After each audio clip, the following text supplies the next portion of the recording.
यह खबर पहले ही सभी प्रमुख साम्राज्यों में फैल चुकी थी। अग्नि साम्राज्य में विक्रम सिंह एक अजय हस्ती थे। साम्राज्य के सैनिक विक्रम सिंह के प्रति सम्मान से भरे हुए थे। साम्राज्य का हर सैनिक आकाश छाया, अश्वारोही और काली पताका सेना से बहुत ईर्ष्या करता था और इससे उन्हें साधना करने की भी मजबूत प्रेरणा मिली। वे सभी एक सदस्य बनना चाहते थे। विक्रम सिंह के अधीनस्थ बनना चाहते थे क्योंकि उन्हें लगा कि विक्रम सिंह का अधीनस्थ बनना एक परम सम्मान था। सेनापति सम्राट को आपके आने की खबर है और वह बड़े हॉल में इंतजार कर रहे हैं। सेनापति नीरज ने सम्मानपूर्वक अभिवादन किया। सेनापति नीरज, आप बिल्कुल सही समय पर आए हैं। मुझे किसी काम में आपकी मदद चाहिए। विक्रम सिंह ने हल्की मुस्कान के साथ कहा, सेनापति जैसा चाहे मुझे आदेश दे सकते हैं। सेनापति नीरज ने सम्मानपूर्वक जवाब दिया। विक्रम सिंह ने कहा, सेनापति नीरज, आकाश छाया अश्वारोही और काली पताका सेना और मेरा परिवार सभी अभी अभ्यास कर रहे हैं। मैं आपको उनकी देखभाल करने के लिए परेशान करने के लिए दुखी हूं। कृपा करके निश्चिंत रहें। सेनापति, मैं तुरंत लोगों को लेकर अतुल्य नगर के लिए रवाना होऊंगा। सेनापति नीरज ने सम्मानपूर्वक जवाब दिया। वह इतना उत्साहित था जैसे विक्रम सिंह की सेवा करना ही उसका सम्मान था। धन्यवाद। विक्रम सिंह ने धन्यवाद कहा। फिर वह बड़े हॉल में चले गए। बड़े हॉल के अंदर सम्राट जयंत, युवराज अजय, सेनापति प्रशांत और सेनापति वीरेंद्र सभी इंतजार कर रहे थे। महाराज को प्रणाम। विक्रम सिंह ने विनम्रता से अभिवादन किया। गुरु को प्रणाम। सेनापति प्रशांत और सेनापति वीरेंद्र जल्दी से उठकर सम्मान देने लगे। सम्राट जयंत खुशी से हंसे। सुबह सुबह ही आ गए। तुम सच में बेसब्र हो बच्चे। यह सुनकर विक्रम सिंह ने अपने कंधे उचकाए और कहा, मेरे पास सिर्फ 1 महीना है। समय तेजी से भाग रहा है, इसलिए मैं इसे बर्बाद नहीं कर सकता, खासकर जब हम एक महत्वपूर्ण मोड़ पर हैं। अगर ऐसा है तो मैं तुम्हारा समय बर्बाद नहीं करूंगा। चलो चलते हैं, मैं तुम्हें अनंत गुफा ले चलूंगा। सम्राट जयंत ने सिर हिलाया और गंभीरता से कहा। सम्राट जयंत और अन्य लोग विक्रम सिंह को अनंत गुफा तक ले गए, जो महल के ठीक पीछे चट्टान शिखर पर थी। 10 मिनट से ज्यादा की यात्रा के बाद वे एक अजीब चट्टान के किनारे पर पहुंचे। चट्टान के नीचे हजारों फीट गहरी खाई थी। यह है अनंत गुफा। विक्रम सिंह ने खाई में नीचे देखते हुए पूछा। उन्हें किसी भी तरह की प्राचीन शक्ति महसूस नहीं हुई। सम्राट जयंत मुस्कुराए और कहा, ठीक है, अनंत गुफा नीचे है। जैसे ही उन्होंने कहा, सम्राट जयंत ने विक्रम सिंह को पकड़ा और सीधे खाई में कूद गए। कई 100 मीटर नीचे गिरने के बाद विक्रम सिंह ने खाई के भीतर से एक हरी रोशनी को निकलते देखा, जो जितना गहरावे गए उतना ही ज्यादा चमकदार हो गई। क्या यह एक बाधा है? विक्रम सिंह ने आश्चर्य से पूछा। अनंत गुफा में प्राचीन शक्ति है। यही कारण है कि पिछले सम्राट ने अनंत गुफा को बंद करने के लिए एक मोहर लगाई थी। सम्राट जयंत ने सिर हिलाया। दोनों बाधा पर उतरे और जैसे ही उन्होंने इसे छुआ, विक्रम सिंह आखिरकार इसकी शक्ति को महसूस कर पाए, जो बहुत ही अजीब थी। सम्राट जयंत ने आगे कहा, बाधा केवल एक सम्राट के खून से ही खोली जा सकती है। प्रत्येक सम्राट के पास पिछले सम्राट से खून की शक्ति होती है और यह अगली पीढ़ी को दी जाती है। अच्छा, विक्रम सिंह ने सिर हिलाया। बात समझ गए। इसलिए वहां सिर्फ सम्राट ही साधना कर सकते थे। अगर दूसरों को अंदर जाना होता तो अगर उनके पास सम्राट का खून नहीं होता तो वे बस बाधा को नहीं खोल सकते थे, जब तक कि वे इसे तोड़ने के लिए जबरदस्त शक्ति का इस्तेमाल नहीं करते। सम्राट जयंत नीचे झुके, अपनी उंगली काटी और अपनी हथेली को बाधा पर दबाया। जैसे ही उनका खून बाधा को छुआ, हरी रोशनी तेजी से चमकी और एक जबरदस्त प्राचीन उपस्थिति अचानक चारों ओर फैल गई। इस प्राचीन उपस्थिति ने विक्रम सिंह को बहुत चौंका दिया। यह सम्राट के खून की शक्ति है। ऐसा लगता है कि यह हजारों सालों से सुप्त थी। जब तक यह सम्राटों की इस पीढ़ी तक पहुंची, तब तक खून की शक्ति पहले ही कम हो चुकी थी। अन्यथा ऐसे मजबूत खून की शक्ति के साथ अग्नि साम्राज्य बहुत पहले ही पूरी दुनिया में प्रसिद्ध हो गया होता। विक्रम सिंह ने मन ही मन सोचा। जल्द ही बाधा में एक दरार खुल गई और एक भयंकर और बहुत हिंसक प्राचीन शक्ति खुली हुई दरार से बाहर निकली, जो एक उच्च दबाव वाली हवा की तरह लगातार बाहर बह रही थी। क्या जबरदस्त प्राचीन शक्ति है! विक्रम सिंह खुद को रोक नहीं पाए। उनके चेहरे पर सदमा था। विक्रम सिंह के लिए यह कल्पना करना मुश्किल था कि एक छोटे से साम्राज्य के भीतर ऐसी शक्तिशाली प्राचीन शक्ति मौजूद थी, जिससे पता चलता था कि सम्राट कात्यायन युवान क्षेत्र में पहुंचना भी पूरी तरह से इस प्राचीन शक्ति की वजह से था। ऐरान विक्रम सिंह को देखते हुए सम्राट जयंत हंसे और कहा, विक्रम सिंह, यह प्राचीन शक्ति बहुत डरावनी है और आम लोग इसे बस सहन नहीं कर सकते। अगर तुम्हारी शारीरिक शक्ति इतनी मजबूत नहीं होती तो मैं तुम्हें यहाँ साधना करने नहीं देता। सम्राट के खून के बिना ज्यादातर लोग इसे सह नहीं सकते। यही कारण है कि यहाँ सिर्फ सम्राट ही साधना कर सकते हैं, अन्यथा मैंने अजय और उनके दोस्तों को बहुत पहले ही साधना करने के लिए भेज दिया होता। विक्रम सिंह ने सिर हिलाया और कहा, यह शक्ति वाकई डरावनी है। अंदर कोई आध्यात्मिक ऊर्जा नहीं है। कोई आश्चर्य नहीं कि सम्राट ने कहा कि यह दिव्य ऊर्जा की तुलना में कुछ भी नहीं था। यहाँ सब कुछ प्राचीन शक्ति है। हाँ, यद्यपि तुम्हारा शरीर मजबूत है, तुम्हें इस शक्ति को कम नहीं आंकना चाहिए। यहां तक कि मुझे भी राजा होने के नाते प्रवेश करते समय बहुत सावधान रहना पड़ता है। और हाँ, उस कलाकृति के पास मत जाना। तुम एक सम्राट नहीं हो और तुम अपनी जान को खतरे में डाल सकते हो। सम्राट जयंत ने निर्देश दिया। सम्राट निश्चिंत रहें, जो मेरा नहीं है मैं उसकी लालच नहीं करूंगा। विक्रम सिंह ने मुस्कुराते हुए कहा। फिर वह बाधा के प्रवेश द्वार में कूद गए और अनंत गुफा में चले गए। जैसे ही वह अनंत गुफा में दाखिल हुए, डरावनी प्राचीन शक्ति ने जोरदार हमला किया। विक्रम सिंह ने एक बहुत ही भयानक दबाव महसूस किया। अगर उनकी शारीरिक शक्ति इतनी जबरदस्त नहीं होती तो वे तुरंत टुकड़ों में बिखर गए होते। वाकई एक डरावनी शक्ति। विक्रम सिंह ने दर्द भरे चेहरे के साथ एक ठंडी सांस ली। प्राचीन शक्ति से पागल कर देने वाला दबाव विक्रम सिंह के शरीर को भी मजबूत कर सकता था, जो एक अच्छी बात थी। बस उन्हें दर्द सहना पड़ा। अनंत गुफा एक स्वतंत्र स्थान था जिसे पिछले सम्राट ने बनाया था। स्थान के केंद्र में एक शंक्वाकार पर्वत था जिसके ऊपर एक पठार था। चारों तरफ अंधेरा था और हर दिशा में कुछ भी दिखाई नहीं दे रहा था। विक्रम सिंह ने स्थिर रूप से उतरते हुए चारों तरफ देखा। पर्वत और विशाल प्राचीन शक्ति के अलावा अनंत गुफा में कुछ भी नहीं था। प्राचीन शक्ति नीचे से आ रही है। खजाना वही होना चाहिए, विक्रम सिंह ने मन ही मन सोचा। हालांकि उत्सुक थे, उन्होंने अपनी जान को खतरे में डालने से बचने के लिए नीचे देखने की हिम्मत नहीं की। विक्रम सिंह ने समय बर्बाद करना बंद कर दिया। उनका शरीर भारी शक्ति के दबाव को सह रहा था और अगर वह अभी साधना नहीं करते तो वह ज्यादा देर तक टिक नहीं पाते। विक्रम सिंह बैठ गए और पृथ्वी के केंद्र की दिव्य मिट्टी और दानव रक्त लाल फल जैसे खजाने निकाले। उनकी आंखों में एक तेज रोशनी चमकी और फिर उन्होंने उन सभी को एक ही बार में खा लिया।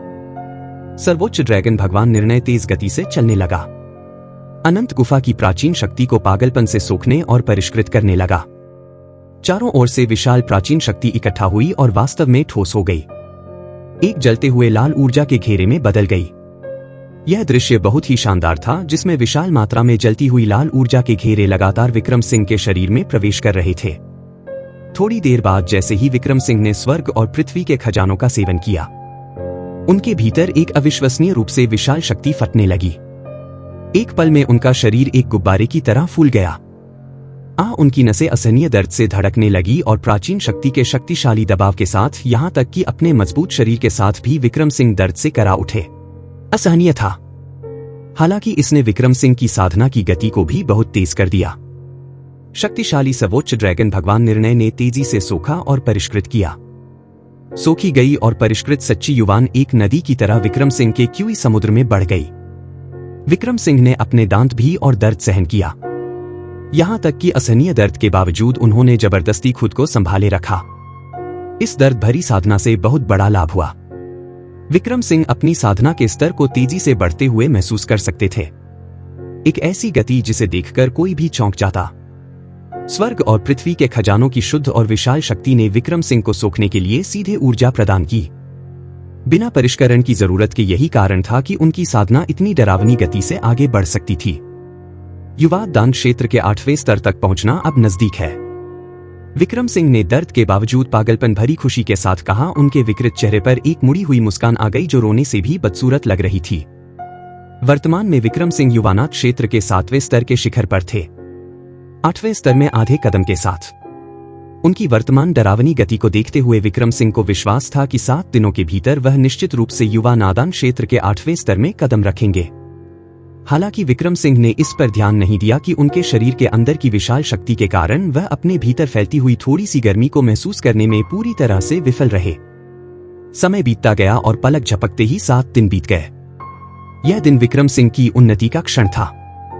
7 दिनों तक साधना करने के बाद विक्रम सिंह ने बाधा को तोड़ने के लिए पर्याप्त विशाल शक्ति जमा कर ली थी। तोड़ो धूम। विक्रम सिंह ने अपने हाथों को जोड़ा और जोरदार आवाज में चिल्लाए, क्योंकि उनके अंदर की शक्तिशाली और बेकाबू शक्ति ने पागलपन से बाधा पर हमला किया। लहर के बाद लहर चटक गई। भयंकर हमलों के बाद मजबूत बाधा टूट गई और एक और भी शक्तिशाली आभा विक्रम सिंह से निकलने लगी। उनके शरीर की सतह पर एक हल्की सुनहरी रोशनी दिखाई दी। उनकी नसें और क्यूई समुद्र तेजी से फैल रहे थे। विक्रम सिंह अपने क्यूई समुद्र के केंद्र से एक विशाल शक्ति को बाहर निकलते हुए महसूस कर सकते थे। मैं आगे बढ़ गया हूं। विक्रम सिंह की आंखें अचानक खुल गई। 2 तेज रोशनी की किरणें बाहर निकली। उनका दिल अत्यधिक उत्साह से भर गया था। बुरा ड्रैगन की यादों और विशाल अनुभव के साथ युवानादन क्षेत्र के 8वें स्तर तक पहुंचना विक्रम सिंह के लिए सच था। युवानदान क्षेत्र के 8वें स्तर की आभा विक्रम सिंह के शरीर से फैल गई। अपनी साधना में इस उन्नति के साथ विक्रम सिंह का शरीर और भी मजबूत हो गया। युवानदान क्षेत्र के 8वें स्तर में कदम रखते हुए विक्रम सिंह की शक्ति में निश्चित रूप से एक जबरदस्त वृद्धि हुई। मेरी वर्तमान शक्ति के साथ बलदेव से निपटना बहुत आसान होना चाहिए, विक्रम सिंह ने आत्मविश्वास से कहा, अपनी मुट्ठी भीकर और अपने अंदर की राजसी और प्रभावशाली शक्ति को महसूस करते हुए बाकी का समय भी मुझे युवा दान क्षेत्र के 9वें स्तर तक पहुंचने में मदद करने के लिए पर्याप्त होना चाहिए। विक्रम सिंह ने मुस्कुराते हुए कहा, लेकिन जैसे ही उनके शब्द गिरे उन्होंने अनजाने में अपने शरीर में बहती हुई गर्मी के निशान महसूस किए। विक्रम सिंह ने ध्यान से महसूस किया और पाया कि यह उनके खून की शक्ति से निकली गर्मी थी। अचानक बिना किसी कारण के गर्मी क्यों निकली? क्या यह खून की शक्ति के जागने का संकेत हो सकता है? पिछली बार जब विक्रम सिंह ने नेहा को गहरा चुंबन दिया था तब उनके शरीर के अंदर वह गर्मी उभरी थी। अब अनंत गुफा में साधना करते हुए गर्मी फिर से दिखाई दी। कि क्या यह प्राचीन शक्ति से संबंधित हो सकता है? विक्रम सिंह ने अपनी भय हल्की सी सिकुड़ी। वह निश्चित तो नहीं था कि यह प्राचीन शक्तियों से संबंधित है, लेकिन उसे इतना पता था कि इस गर्मी का उभरना यह दर्शाता है कि उसकी रक्त रेखा की शक्ति जल्द ही पूरी तरह से जागृत हो जाएगी।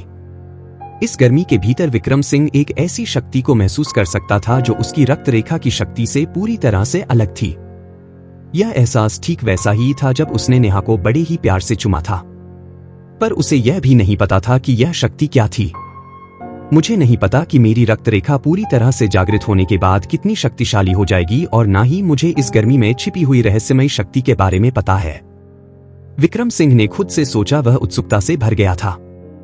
हालांकि विक्रम सिंह के पास इन चीजों पर सोचने का समय नहीं था, क्योंकि प्राचीन शक्तियां उसके शरीर को बेरहमी से संकुचित कर रही थी और उसके भीतर मौजूद स्वर्गीय व सांसारिक खजानों की विशाल ऊर्जा अभी भी अवशोषित नहीं हुई थी। 8वीं परत के युवान दान दायरे में प्रवेश करने के बाद भी विक्रम सिंह ने प्राचीन शक्ति को कम करके आंकने की हिम्मत नहीं की। उसी समय विक्रम सिंह ने एक और समस्या का पता लगाया।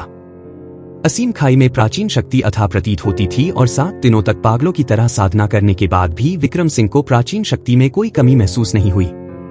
विक्रम सिंह निश्चित नहीं था कि प्राचीन शक्ति वास्तव में अंतहीन थी या यह बस इतनी विशाल थी कि उसमें कोई कमी महसूस नहीं हो रही थी। उसके 8वीं परत के युवान दान दायरे में प्रवेश करने के बाद विक्रम सिंह के अवशोषण और परिष्करण की गति तेज हो गई। उसकी नसें फैल गई और उसके प्राण सागर में प्रवाहित होने वाला सच्चा युवान और भी विशाल हो गया। विक्रम सिंह ने अपनी साधना जारी रखी और उसकी साधना की गति अभी भी भयावह थी। असीम खाई की प्राचीन शक्ति शुद्ध शक्ति से पूरी तरह से अलग थी, क्योंकि इसकी आभा भिन्न थी। प्राचीन शक्तियां बहुत ही जंगली और भयावह थी, जिन्हें परिष्कृत करके सच्चे युवान में एकीकरण के लिए पर्याप्त सौम्य बनाने की आवश्यकता थी। 8वीं परत के युवान दान दायरे में अपनी साधना को मजबूत करने में विक्रम सिंह को 3 दिन लगे। जैसे जैसे वह असीम खाई की प्राचीन शक्तियों के भयंकर संपीड़न के अनुकूल होता गया, विक्रम सिंह ने महसूस किया कि उसका शारीरिक शरीर मजबूत होता जा रहा है और अब उसे संपीड़न का दर्द महसूस नहीं हो रहा था। उसके चेहरे पर खिंचाव भी दर्दनाक संपीड़न की भावना के गायब होने के साथ ही दूर हो गया। पागलों की तरह साधना जारी रही। विक्रम सिंह के राज परिवार के लिए निकलने के कुछ ही समय बाद कुछ खास मेहमान विक्रम सिंह के घर आए। इसके अलावा यह मेहमान बहुत सारे उपहारों के साथ आए थे। अमृत, खजाने, औषधीय जड़ी बूटियां, साधना की तकनीकें, हथियार और कई स्वर्गीय और सांसारिक खजाने। चुनकी परिवार के सभी बड़े लोग एकांतवास में थे, इसलिए मेहमानों को लेने के लिए कोई नहीं था, जिस वजह से गाड़ों के मुखिया भानु को अनिच्छा से अस्थायी रूप से परिवार के मुखिया की भूमिका निभानी पड़ी। खास मेहमानों ने विक्रम सिंह और राघव दोनों से मिलने का अनुरोध किया, लेकिन विक्रम सिंह तो राज परिवार के लिए निकल गया था और राघव के ठिकाने के बारे में कोई सुराग नहीं था। वह जिंदा था या मर चुका था, यह भी अज्ञात था। हालांकि खास मेहमानों ने विक्रम सिंह के लौटने तक उसके परिवार के घर पर ही इंतजार करने पर जोर दिया, जिससे भानु के पास सहमत होने के अलावा कोई विकल्प नहीं बचा। बड़े साहब, आपकी गहरी साधना को देखते हुए क्या मैं पूछ सकता हूं कि आप मेरे तीसरे युवा मालिक से किस काम से मिलने आए हैं? मेहमानों की बेचैनी को देखते हुए भानु खुद को पूछने से रोक नहीं पाया। सच कहूं तो मैं वज्र संप्रदाय का संप्रदाय प्रमुख जयदेव हूं और यह 3 वज्र संप्रदाय के 3 महान बड़े हैं। प्रमुख बड़े ने शर्मिंदगी के साथ कहा। उसका चेहरा बहुत असहज था। क्या आप वज्र संप्रदाय से हैं? भानु ने यह सुनकर अपना रंग बदला। ये भी भानु थोड़ा भी डरा नहीं था, क्योंकि नेहा वहां परिवार का समर्थन करने के लिए थी। सेनापति गौरव वे वज्र संप्रदाय के संप्रदाय प्रमुख और 3 महान बड़े हैं। क्या हमें उन्हें पकड़ लेना चाहिए? परिवार के एक सैनिक ने चुपके से कहा। गौरव का चेहरा गंभीर था जब उसने कहा, तुरंत किसी को भेजकर महान सेनापति को खबर दो और बाकी सभी सैनिकों को किसी भी पल तैयार रहने का आदेश दो। वज्र संप्रदाय के संप्रदाय प्रमुख और 3 महान बड़ों की व्यक्तिगत यात्रा ने गौरव को बहुत चिंतित और सतर्क कर दिया।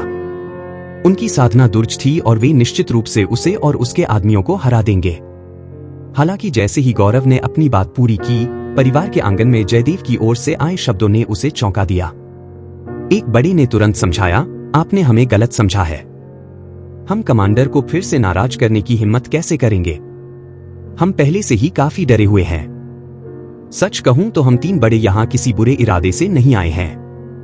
हम कमांडर से माफी मांगने आए हैं। वज्र संप्रदाय को नवपरत कुनकुटावा का लालच नहीं करना चाहिए था और इस तरह कमांडर को नाराज नहीं करना चाहिए था।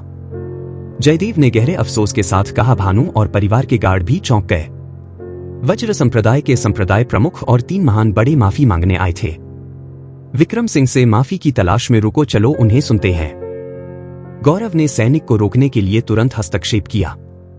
उसके चेहरे पर एक व्यंग्यात्मक मुस्कान थी।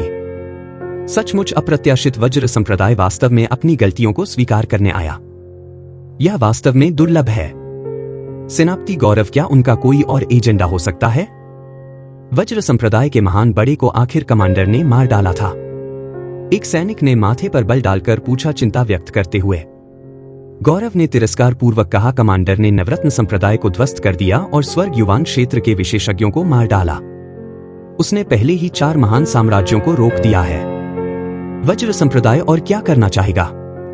वे केवल कमांडर की ताकत से डरे हुए हैं। इस बात से चिंतित है कि वज्र संप्रदाय का भी नवरत्न संप्रदाय जैसा ही हश्र होगा। भानु के चौंकने वाले चेहरे को देखकर जयदेव का चेहरा अत्यधिक शर्मिंदगी से हरे से सफेद हो गया। होश में आने के बाद भानु ने अपनी भय सिकुड़ी और ठंडी आवाज में कहा, हम तुम सोचते हो कि कमांडर को नाराज करने के बाद तुम बस माफी मांग सकते हो और सब कुछ माफ हो जाएगा। मैं यहां प्रभारी नहीं हूं। सब कुछ हमारे तीसरे युवा मालिक पर निर्भर करेगा। विक्रम सिंह ने अमर को मार डाला था। नवरत्न संप्रदाय का सफाया करने के लिए बड़ी धूमधाम से अश्वारोही और काली झंडा सेना का नेतृत्व किया था। ऐसे तूफानी कृत्यों ने वज्र संप्रदाय को बहुत पहले ही डरा दिया था। भानु और परिवार के अंगरक्षक स्वाभाविक रूप से अनुमान लगा सकते थे कि जयदेव और बाकी लोग डरे हुए थे, अन्यथा वे इतनी बड़ी संख्या में खजाने के साथ खुद माफी मांगने नहीं आते। मैं समझता हूं, बिल्कुल, क्योंकि कमांडर राज परिवार के लिए गया है। हम चारों यहां विक्रम सिंह के निवास पर प्रतीक्षा करेंगे। उम्मीद है कि कमांडर हमारी गलतियों को माफ कर देंगे। जयदेव ने जल्दी से कहा। वज्र संप्रदाय के संप्रदाय प्रमुख के रूप में उसने अब किसी भी दृढ़ता के साथ बात करने की हिम्मत नहीं की। परिवार के निवास पर इंतजार। हमारा परिवार तुम्हारा स्वागत नहीं करता। सभी आगंतुक मेहमान नहीं होते। अगर तुम्हें इंतजार करना है तो आंगन में इंतजार करो। किसी को भी परिवार में आधा कदम रखने की अनुमति नहीं है। उन पर कड़ी नजर रखो। भानु ने चिड़चिड़ाते हुए कहा और मुड़कर चला गया। अगर उसकी साधना उन चारों से कम ना होती तो भानु ने शायद ही कोई कार्रवाई की होती। तीनों बड़ों के चेहरे उदास थे, लेकिन उन्होंने कुछ भी कहने की हिम्मत नहीं की। अगर वे जिंदा रहना चाहते थे तो उन्हें आज्ञा का पालन करना होगा। जयदेव को अपने दिल में और भी बुरा महसूस हुआ। वज्र संप्रदाय के संप्रदाय प्रमुख के रूप में उसे कभी एक संरक्षक द्वारा अपमानित किया गया था और वह कभी इतना विनम्र और चाटुकार था। लेकिन अपनी जान के लिए वज्र संप्रदाय के लिए वे इसे केवल सहन कर सकते थे। भानु पिछले आंगन में दाखिल हुआ और नेहा के कमरे के दरवाजे पर आया। कमरे के अंदर नेहा शिवालय के बगल में पालती मारकर बैठी थी, साधना कर रही थी। नेहा मैडम, भानु ने धीरे से दरवाजा खटखटाया और बुलाया। नेहा ने धीरे धीरे अपनी आंखें खोली, खड़ी हुई और दरवाजा खोलने गई। भानु चाचा, क्या बात है? नेहा ने विनम्र मुस्कान के साथ पूछा। भानु द्वारा परेशान किए जाने से कोई नाराजगी नहीं दिखाई। भानु ने नेहा को पिछली घटनाओं के बारे में बताया और उससे एक निर्णय लेने के लिए भी कहा। विक्रम सिंह की पसंद की महिला होने के नाते निवास की भावी मालकिन भानु को स्वाभाविक रूप से नेहा का सम्मान करना था और इसके अलावा नेहा परिवार के प्रति दयालु थी। कोई भी उसका अनादर दिखाने की हिम्मत नहीं करेगा। भानु चाचा, जैसा आपने कहा वैसा ही करो। उन्हें आंगन में इंतजार करने दो। मुझे लगता है कि वे कुछ भी करने की हिम्मत नहीं करेंगे। नेहा ने एक हंसी के साथ कहा, अपना मुंह झांकते हुए। हालांकि वज्र संप्रदाय शक्तिशाली था, यह इतना मजबूत नहीं था कि नेहा को डर लगे। अच्छा, तो मैं आपकी साधना में बाधा नहीं डालूंगा। भानु ने अपना सिर हिलाया। बड़े आंगन में जयदेव और उसका समूह दुविधा में था, यह नहीं जानते हुए कि जाना है या रहना है। परिवार से किसी के ना आने पर वे बस खड़े होकर आंगन में इंतजार कर सकते थे। अपमान के स्वाद ने उन्हें मौत से भी ज्यादा दुख महसूस कराया, लेकिन वे क्या कर सकते थे? विक्रम सिंह को नाराज करने के बाद उन्हें या तो मौत का इंतजार करना था या माफी मांगना और दया की भीख मांगना था। उनके पास कोई और विकल्प नहीं था। विक्रम सिंह के हाथों नवरत्न संप्रदाय का विनाश एक बार यह खबर फैल गई तो इसने चारों राष्ट्रों को हिला दिया और अब कोई भी विक्रम सिंह के नव प्रवाह का लालच करने की हिम्मत नहीं करता था। नवरत्न संप्रदाय के मिटाए जाने के बाद से इन दिनों परिवार का निवास शांत था। वज्र संप्रदाय के अलावा कोई अन्य महत्वपूर्ण बल या विशेषज्ञ माफी मांगने या दया की भीख मांगने नहीं आए थे। विक्रम सिंह के तूफानी तरीकों और भयानक ताकत ने उन्हें गहराई से रोक दिया था। अगर वे अब भी आने की हिम्मत करते तो वे बस जीने से थक गए होते। समय दिन अब दिन बीतता गया और जयदेव और उसका समूह पूरे 10 दिनों तक परिवार के आंगन में खड़ा रहा। भानु और बाकी लोग उनके साथ ऐसे व्यवहार करते थे जैसे वे अदृश्य थे। जब वे गुजरते थे तो कभी उन पर ध्यान भी नहीं देते थे। समय बीतता रहा क्योंकि जयदेव और उसका समूह इंतजार करता रहा। पलक झपकते ही और 10 दिन बीत गए थे और लगभग 1 महीने के इंतजार के बाद जयदेव और चारों आदमी निश्चल रहे। अगर वे साधारण लोग होते तो वे शायद इतने लंबे समय तक सहन नहीं कर पाते। राज परिवार में शाही महल के पहाड़ के पीछे इस दिन दुष्यंत राजगुरु और शाही राजकुमार के साथ एक बार फिर असीम खाई में आए थे। 1 महीने का समय बीत चुका था और आज वह दिन था जब विक्रम सिंह को असीम खाई से बाहर आना था। यह बच्चा जल्द ही बाहर आ रहा होगा। दुष्यंत ने नीचे की खाई को देखते हुए उत्सुकता की भावना के साथ कहा, गुरुजी की प्रतिभा के साथ 8वीं परत की युवान दान दायरे में प्रवेश करना कोई समस्या नहीं होनी चाहिए। राजगुरु ने एक आत्मविश्वासी मुस्कान के साथ कहा। अभिनव को पूरी तरह से विश्वास नहीं हुआ और उसने कहा, यहाँ तक कि कमांडर की प्रतिभा के साथ भी क्या वह वास्तव में सिर्फ 1 महीने में 8वीं परत की युवानदान दायरे में प्रवेश कर सकता है? दूसरे नहीं कर सकते, लेकिन विक्रम सिंह निश्चित रूप से कर सकता है, दुष्यंत ने जोर देकर कहा। जूफ जैसे ही दुष्यंत के शब्द गिरे, अचानक खाई की गहराई से एक सुनहरी रोशनी निकली जो एक चौंकाने वाली गति से आसमान में उठी। सुनहरी रोशनी अधिक चकाचौंध करने वाली हो गई और एक विशाल और शक्तिशाली आभा फूट पड़ी। वह बाहर निकल आया है। दुष्यंत और अन्य लोगों के चेहरे पर खुशी दिखाई दी।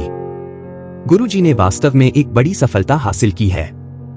भले ही वह अपनी आभा को दबा रहा है, कोई भी पहले से कहीं अधिक भयानक उपस्थिति महसूस कर सकता है, अमर ने उत्तेजित होकर कहा। अभिनव ने सुनहरी रोशनी को खाली आंखों से घूर दिया, लगभग अविश्वास में। कमांडर, उसने वास्तव में एक बड़ी सफलता हासिल की। उत्कृष्ट सुनहरी रोशनी आसमान में छा गई। इसका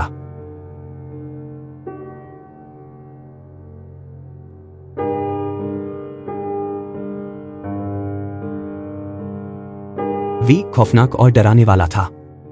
वह सुनहरी रोशनी और कोई नहीं विक्रम सिंह ही था। विक्रम सिंह नीचे उतरा, सुनहरी रोशनी छितरा गई और सर्वोच्च ड्रैगन गॉड तलवार भी उसके शरीर में वापस समाहित हो गई। सफलता के लिए बधाई हो गुरु। अमर और राजगुरु ने सम्मानपूर्वक बधाई देने के लिए जल्दबाजी की। विक्रम सिंह को देखते हुए दुष्यंत खुशी से हंसा। सचमुच तुमने इस राजा को निराश नहीं किया और तुम वास्तव में ज्वाला अग्नि साम्राज्य की नंबर 1 प्रतिभा होने के लायक हो। विक्रम सिंह ने हल्की सी मुस्कान के साथ जवाब दिया। असीम खाई वास्तव में साधना के लिए एक खजाने वाली जगह है जिसमें अंतहीन प्राचीन शक्ति है। ऐसी जगह साम्राज्य के संस्थापक सम्राट की गहरी और अगाध साधना को दर्शाती है। बिल्कुल, दुष्यंत ने गर्व से कहा, तुम्हारी वर्तमान साधना के स्तर के साथ मुझे डर है कि तुम इस राजा के साथ मुकाबला करने के लिए काफी मजबूत हो सकते हो। ऐना, क्या महाराज कोशिश करना चाहेंगे? विक्रम सिंह ने मजाक किया। बेहतर होगा नहीं। मैं पहले ही नवपरत कुनकुन टावर की दमनकारी शक्ति का अनुभव कर चुका हूं और फिर से इसका सामना नहीं करना चाहूंगा। दुष्यंत ने हंसते हुए कहा, सच कहूं तो भले ही विक्रम सिंह ने 8वीं परत के युवान दान दायरे में प्रवेश नहीं किया होता, दुष्यंत यह दावा करने की हिम्मत नहीं करता कि वह विक्रम सिंह को हरा सकता है, खासकर तब से जब विक्रम सिंह ने अमर को मार डाला था। अब जब विक्रम सिंह ने 8वीं परत के युवान दान दायरे में प्रवेश कर लिया था, दुष्यंत और भी कम निश्चित था। गुरु सेनापति गौरव ने एक संदेश भेजा है कि वज्र संप्रदाय के संप्रदाय प्रमुख जयदेव 2 बड़ों और एक संरक्षक के साथ कई दिनों से परिवार के निवास पर इंतजार कर रहे हैं। कुल मिलाकर अब तक 23 दिन हो गए हैं। अमर ने बाद में सम्मानपूर्वक सूचना दी। वज्र संप्रदाय यह सुनकर विक्रम सिंह आश्चर्यचकित हो गया और उसने पूछा, वे यहाँ परिवार के निवास पर किस लिए हैं? वे जाहिर तौर पर माफी मांगने और अपनी गलतियों को स्वीकार करने के लिए यहाँ आए हैं। दुष्यंत दिल खोलकर हंसा। अपनी गलतियों को स्वीकार करना? विक्रम सिंह ने एक ठंडी हंसी छोड़ी। वे वास्तव में बहुत होशियार हैं। विक्रम सिंह, इस राजा का एक अनुरोध है और मुझे आशा है कि तुम इससे सहमत होंगे, दुष्यंत ने जल्दी से कहा। यह सुनकर विक्रम सिंह ने अपने कंधे उचकाए और मुस्कान के साथ कहा, मुझे पता था कि महाराज मुझे इतनी आसानी से नहीं छोड़ेंगे। मुझे 1 महीने के लिए असीम भाई में साधना करने की अनुमति देकर। महाराज, जो भी अनुरोध है कृपया बेझिझक बोले। कितना ताजगी भरा। दुष्यंत बहुत खुश हुआ और जल्दी से गंभीर हो गया। मेरा अनुरोध कोई कठिन नहीं है। मैं केवल आशा करता हूं कि तुम अभिनव को प्रशिक्षण दे सको। मैंने सिंहासन अभिनव को देने का फैसला किया है। हर पहलू में वह विंटियन से आगे है और भविष्य का सम्राट है, लेकिन उसकी ताकत बहुत कमजोर है और मैं चिंतित हूं। क्या महाराज वास्तव में राजकुमार को प्रशिक्षण देने के लिए मुझ पर इतना भरोसा करते हैं? विक्रम सिंह ने आश्चर्य से पूछा। मैं दूसरों के बारे में ऐसा कहने की हिम्मत नहीं कर सकता, लेकिन मुझे तुम पर भरोसा है, दुष्यंत ने निश्चितता के साथ पुष्टि की। अभिनव की ओर देखते हुए विक्रम सिंह ने मुस्कान के साथ पूछा, राजकुमार, तुम्हारे पास महान प्रतिभा है और तुम पहले ही युवान दान दायरे की 7वीं परत तक पहुंच चुके हो। क्या तुमने इस बारे में सोच लिया है? अभिनव तुरंत एक घुटने पर झुक गया। मैं विनम्रतापूर्वक कमांडर से मुझे प्रशिक्षित करने का अनुरोध करता हूं। अभिनव को कोई अफसोस या शिकायत नहीं होगी। विक्रम सिंह ने अपने हाथ से इशारा किया और एक मजबूत शक्ति ने अभिनव के घुटनों को रोक दिया। मुस्कान के साथ कहा, महाराज मेरे प्रति दयालु रहे हैं और साम्राज्य परिवार के प्रति दयालु रहा है। मैं एक कृतघ्न व्यक्ति नहीं हूं और ज्वाला अग्नि साम्राज्य के एक नागरिक के रूप में देश में योगदान देना मेरे लिए बिल्कुल सही है। कमांडर को बहुत धन्यवाद। अभिनव ने अपना आभार व्यक्त किया। अपने आप को तैयार करो कि स्वर्ग से नरक में गिरने जैसा कैसा लगता है, यह सुखद नहीं होगा, विक्रम सिंह ने उदासीनता से कहा। अपने दिल को दृढ़ करते हुए अभिनव ने कहा, अभिनव अपने चुनाव पर कभी पछतावा नहीं करेगा। आज से तुम अब साम्राज्य के राजकुमार नहीं हो, तुम मेरे अधीनस्थों में से एक हो, जैसे कि हुयांग और बाकी लोग। क्या तुम इसे स्वीकार कर सकते हो? विक्रम सिंह ने मुस्कान के साथ पूछा। हां, अभिनव ने सिर हिलाया। बहुत अच्छा, मेरे साथ तियांजू में बीजोर शहर वापस चलो, विक्रम सिंह ने हल्की सी मुस्कान के साथ कहा। दुष्यंत और उसकी पार्टी को विदाई देने के बाद विक्रम सिंह ने अभिनव को एक तलवार की उड़ान पर ले लिया। तियांजू वापस जाते हुए, अभिनव, साम्राज्य का भविष्य तुम पर निर्भर करता है, दुष्यंत ने खुद से सोचा जब उसने अभिनव को दूर जाते हुए देखा। अभिनव के लिए उसकी उम्मीदें बहुत अधिक थी। विक्रम सिंह की गति भयानक थी। शाही महल के महाशक्तियों को सचेत किए बिना वह पलक झपकते ही शाही महल से बाहर था। ऐसी भयावह गति से डरकर अभिनव चौंक गया और उसे बहुत पसीना आ रहा था। आधे घंटे से भी कम समय में विक्रम सिंह अभिनव के साथ तिंजू में बीजोर शहर लौट आया था। कमांडर वापस आ गए हैं, उसके आने का एहसास होने पर जयदेव का चेहरा चमक उठा और उसने अचानक आसमान की ओर देखा। जयदेव और बाकी लोग दोनों चौंक गए और डर गए। उनके चेहरे उग्र हो गए। उन्होंने परिवार के निवास पर लगभग 1 महीने तक इंतजार किया था और उन्हें यकीन नहीं था कि विक्रम सिंह उन्हें छोड़ देगा। भाई विक्रम नेहा खुशी से चिल्लाई जब वह कमरे से बाहर निकली। तीसरे युवा मालिक लौट आए हैं। भानु और परिवार के गार्ड भी बाहर दौड़े। उनके चेहरे उत्साह से भरे हुए थे। विक्रम सिंह और अभिनव नीचे उतरे और परिवार के आंगन में उतरे। वज्र संप्रदाय के जयदेव संक्षिप्त रूप से कमांडर को सलाम करते हैं। जयदेव जल्दी से सम्मानपूर्वक घुटनों पर बैठ गया। बड़ों और संरक्षक के साथ भी ऐसा ही किया। विक्रम सिंह की ओर भी दुर्जया आभा से डरकर वे पूरी तरह से घबराए हुए थे और लगातार कांप रहे थे। तीसरे युवा मालिक भाई विक्रम नेहा दौड़ी दौड़ी विक्रम सिंह की ओर आए। उसकी बाहें खुशी से फैली हुई थी। उसे 1 महीने तक नहीं देखकर वह उसे बहुत याद कर रही थी। युवान दान दायरे की 8वीं परत नेहा, तुम वास्तव में अद्भुत हो। इस पिछले महीने तुम्हारे लिए यह मुश्किल रहा होगा। विक्रम सिंह ने मुस्कान के साथ तारीफ की।